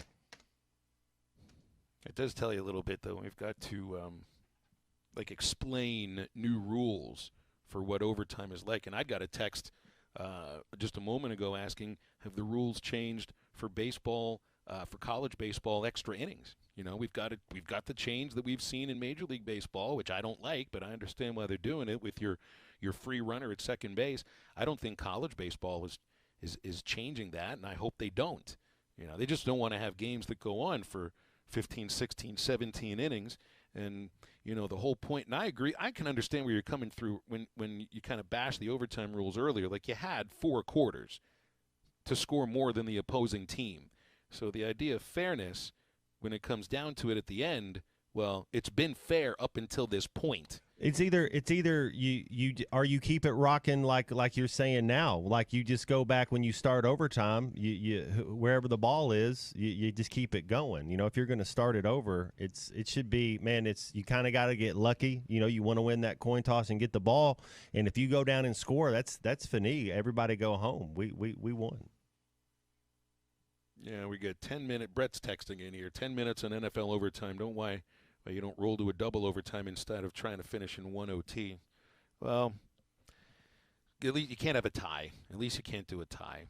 Man, you haven't had a tie in. Well, you still have ties. You really in the don't NFL need a in the game regular clock. season. Really, all you need is a play clock. Once you get in overtime, we don't have a play clock in college overtime. That's yeah. Well, the play clock is the 25. Well, there's the play clock, but not the game the clock. game clock. That's what I mean. You don't need a game clock once you get in overtime. It's just the play clock, and you go and you play till there's a winner. For all the years of sudden death, the Patriots and Falcons were the only one that actually did finish in sudden death with a field goal at the end of it. How about the score at the end of regulation? 19-19. I bet. Realize how close I was to nailing that final score. I was right on it there, Matt. I was right on it. I predicted 20-17. I had 29-28. Yeah. So, 19-19 though on the bingo card. That was pretty solid. How about nothing at the end of the first quarter? Okay, so I heard this stat, Phil. No team in the history of these 58 Super Bowls, and there had been 10 of them before the Chiefs, have laid a goose egg in the first quarter of a Super Bowl and actually won the Super Bowl. The Chiefs are the first team to do that. Well, this would have been the one to do it anyway because neither team scored in the first quarter. And there was something you brought up in conversation earlier today that's worth visiting. I'd said to Matt on the phone, it wasn't a great first half, but, man, the second half in overtime really paid off. And then, well, you take it from there because, I mean, you're watching the game differently than I watch football. I didn't know. That's why I asked you. I didn't want to be prisoner of the moment. I thought this was one of the top 10 Super Bowls ever. They were filling each other out early. There was some turnovers early, and they got good. The defensive both defenses showed up. There was big time plays that were made. And I thought the halftime adjustments by the Chiefs were what was key. I thought the Chiefs made a better halftime adjustments. The 49ers should have been up. You know, that drive when McCaffrey fumbled, it felt like it should have been 24-3 at halftime. And that was the thing that I said going into it, Phil, was if it gets down to it and it's a one-possession game, my money's going on Mahomes. I mean, if it gets down and you got to have a – Brock Purdy could not get them in the end zone right there. He had a guy wide open. You got to stand up there and make the throw. He sells it. That's whatever you got to do. Mahomes takes his team down the end and gets the 6. Jason in Frankfurt is on the McClarty Daniel hotline. Hi, Jason. How you doing today? Hey, good to talk to you, fellas. So this is on the topic of overtime, and this is a story that I find funny. You all may not find it funny at all, but I was at the game, Matt Jones. I was at the game in Commonwealth Stadium. I can't remember how many overtimes, 6 overtimes, 7 overtimes, whatever it was. And I remember distinctly sitting in the Razorback fan section, and I remember distinctly that there was a woman who had a toddler with her, and this was midnight or later. And I think it was after the 5th overtime, she was like, "Oh God, I'm a bad mother. I'm a bad mother," and she was beating herself over it. And I was like, "You got to remember this. This is a good time." So I wonder how many parents of Chiefs kids that maybe went through that same conundrum last night. Although it wasn't nearly as late, I do remember that game distinctly. And just as on the topic of overtime, so just thought I'd chime in on that. Whenever you mentioned Matt Jones's prolific history with overtime games. it just brought that memory to mind. Glad you guys are on the air. Good to talk to you. Jason, appreciate talking to you. Thank you very much. Yeah, I guess the longest baseball game I've been a part of was 20 innings, and I felt like I was run over by a car at the end of it. I can't even imagine what you felt like at the end of those 2 games, man. That's the Coach Nutt did a really good job as far as the next week in practice. You have to really tone things back because it's like playing 2 games. It takes an extra day for your body to recover. Jamie in Fayetteville says, "Yeah, you can't miss extra points." You know, it looked like he was going to miss that anyways, right? Did you see? Yeah, it looked like it was just off to the left. Low and left. It looked like he kind of – you don't ever say this on the golf course. It looked like he shanked it. Yeah, but then 57 yards right down the middle. Field goal kickers are amazing right now. Go figure. Go figure. Did you put a little money on the Super Bowl yesterday? If you did it and you live in Arkansas, you probably did it on the Bet Saracen app. And they've got the NBA. They've got, the NFL draft prop bets are up there on their specials right now, plus college football preseason prop bets, college baseball preseason prop bets, and Major League Baseball as well. All on the Bet Saracen app. Download it on the Apple iPhone, the Apple App Store, Google Play, or you can always log on any web browser, betsaracen.com. Time to wrap up halftime. We'll do that in just a moment. Drive a third-row SUV that is style in motion with the 2023 Buick Enclave at Harry Robinson Buick GMC. Right now, get $1,250 in total savings or 2.9% financing on a 23 Buick Enclave. The 23 Buick Enclave, designed for the road ahead and well-crafted for your refined taste. Test drive a new Buick Enclave and experience the new Buick at Harry Robinson Buick GMC. Exit 11 off of I-540 in Fort Smith. This is Bruce Stanton, Vice President and General Manager of Pradco Fishing in Fort Smith. If you're going to do some cold water bass fishing, you need to be using a Umbrella Flash Mob Jr. It's the best lure for duplicating a small school of shad and can be worked from the top of the water column to the bottom. Whether you're trying to win a bass tournament or whoop up on a bunch of... This video is powered by the pros at Pascal Air Plumbing and Electric. Arkansas owned, Arkansas operated. GoPascal.com. Call or text the McClarty Daniel hotline at 877-377-6963. McClarty Daniel, a vehicle for every lifestyle. When you're looking for a new car, you want to shop for a vehicle you love with an organization you trust. You've probably heard that McClarty Daniel means making deals, but what I'm inspired by the most is that McClarty Daniel means making a difference in our community. When you buy a vehicle with McClarty Daniel, you reinvest right here in the community, in our schools, in our little leagues, in our food banks, and our people. So you're not just making a purchase, you're making a difference too. Come see us at any of our 6 locations in Northwest Arkansas. Tommy Kraft here. When it came time for new gates and some fence repairs at my home, the Fence Man was my first call. The Fence Man does it all, from large commercial jobs to small residential repairs. Wood privacy fence, vinyl fence, commercial or residential chain link, even custom wrought iron fencing. 479-782-3936. 18 months, same as cash financing with approved credit is now available. If it involves fencing, the Fence Man does it. The Fence Man. He ain't afraid of no work. 479-782-3936. A dandy white perch. Big old slab. C'est bon, sacalé. One beautiful crappie. It's a paper mouse. Some serious crappie. Nice speck. We got crappie. They might go by different names, but all prefer the same thing. Bobby Garland, America's favorite white perch, slab, sockeye, papermouth, crappie, speck, crappie baits. I call it dinner. BetOnline is your #1 source for all your betting needs. Get the latest odds, lines, and matchup reports for baseball, boxing, golf, and more. BetOnline continues to be the fastest and easiest way to place your wagers, including live betting and your favorite casino and card games available to play right from your phone. Head to the website or use your mobile device to sign up today and get in on the action. Remember to use our promo code BELIEVE, that's BLEAV, for your 50% welcome bonus on your first deposit. Bet online, where the game starts. Looking for an African adventure without the hassle of planning? Kruger Safari Club has got you covered. Our custom hunting and safari packages take care of everything from transportation to accommodations, so you can focus on enjoying the experience of a lifetime. With our team's extensive knowledge of the best hunting and safari spots in South Africa, Mozambique, and Zimbabwe, you'll have access to some of the most breathtaking views and exciting game hunting opportunities on the planet.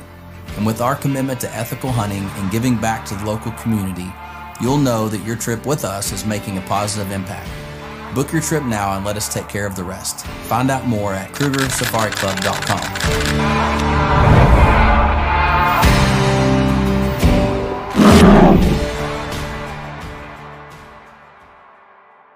Are you looking for the best Razorbacks insight and analysis? Hell yes. How about listening to an Arkansas football legend? Matt Jones, all he does is make big plays. What's the voice of the Hogs have to say? Hey, what a great crowd last night. Don't forget about the Omahogs. The Hogs are going to Omaha. Matt Jones, Chuck Barrett, and Phil Elson, the best in the business on the Hit That Line Podcast Network. Go to hitthatline.com or search Hit That Line wherever you listen to podcasts. Don't forget to rate, review, subscribe, and share. Are you in need of a good power washing? Mike Jr.'s Mo Wash is a full-service pressure washing corporation with over 15 years of experience in the River Valley and Northwest Arkansas. Cleaning services include exterior home, fence, driveways, walkways, gutters, pool deck cleansing, and more. We remove dirt, grime, and more to give you that sparkle you desire. Call me at 479-763-5561. We're open Monday through Saturday from 7 a.m. to 9 p.m. Mike Jr.'s Mo Wash, one call, cleans it all.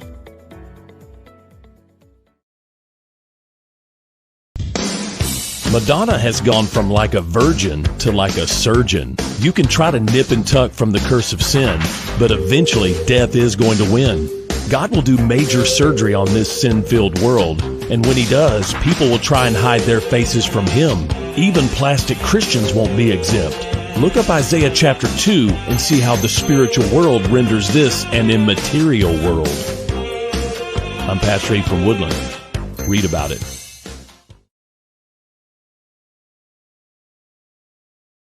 Jordan movie Air that kind of caught my eyes. I saw Kate McKinnon in a Super Bowl commercial. She she was one of my favorites on Saturday Night Live, and she's gone. So I just wonder what she's doing. I didn't know if either one of y'all had a commercial catch your eye. The CeraVe commercial made me laugh just for the nameplate that went on that. Right, Michael Cera, yeah.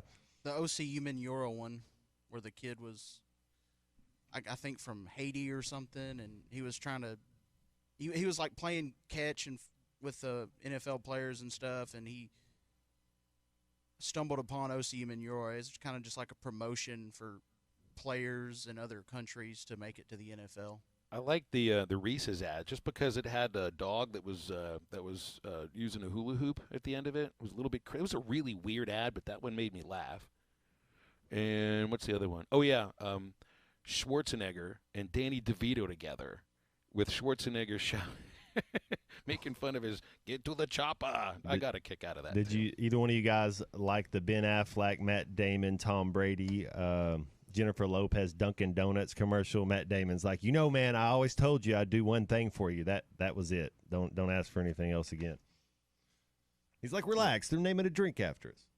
Now I will say this. So I watched the game yesterday in two locations. One of them at an establishment here in downtown Knoxville for the first half, and then I went back to the hotel room and watched the second half in the hotel.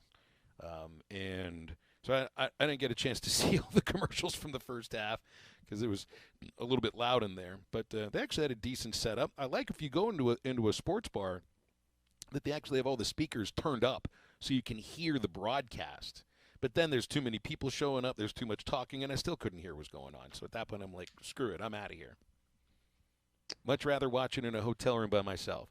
Like I watched maybe the most famous college football championship game, Texas versus USC. Mm-hmm. I watched that by myself in my grandmother's house late at night. I was perfectly happy with that. If it's just you and the television, I don't see how you can go wrong. Yeah, when there's a ruckus, when there's just a lot going on, it's hard to, especially when you're a mover and shaker like yourself, Phil, to sit there and watch the match. That's me. I think I was just shaking when the game was over because it was nerve-wracking, and I didn't care who won. Same. Yeah, were you shaking? I didn't have a dog. No, I was smiling after I thought, I was like, wow, that's what I mean. I didn't want to be prisoner of the moment, but I was like, well, that That has to be up there. Didn't have a rooted interest in any team, but I thought as a game as a whole that it was one of the better ones. I mean, I thought overall it was just it was well played for the most part. I mean, look, there's going to be fumbles, there's going to be drops, that happens. And the first half wasn't the most exciting to watch, but it's like you'd pointed out to me. They were filling each other out, you know. Mm-hmm. They were, and the thing is though, like some people will point to like Steelers Arizona as one of the greater Super Bowls played. That was really just 3 plays that were legendary. A lot of the rest of that game was just so-so. Yesterday, truthfully, I don't know if there's like plays that stand out to me, but the game itself in that second half. That double pass when McCaffrey, the double pass when he shot out of there whoosh, that was sick. That was it was a heady call. But it was a really fun game. That was a fun show today, guys. Super cool. Yeah, it was great. It was great. We get to do it again tomorrow on a Tuesday. We'll have all the usual suspects: Chuck Barrett, Bill King, Alyssa Orange, and you here on Halftime. So for Matt Jones, for the C Unit, Kristen Johnston, I'm Phil. Thanks for tuning in, and stay tuned for Ruskin and Zach coming up in just a moment. Don't forget, it's just a show. Now get up, get out, and get better. The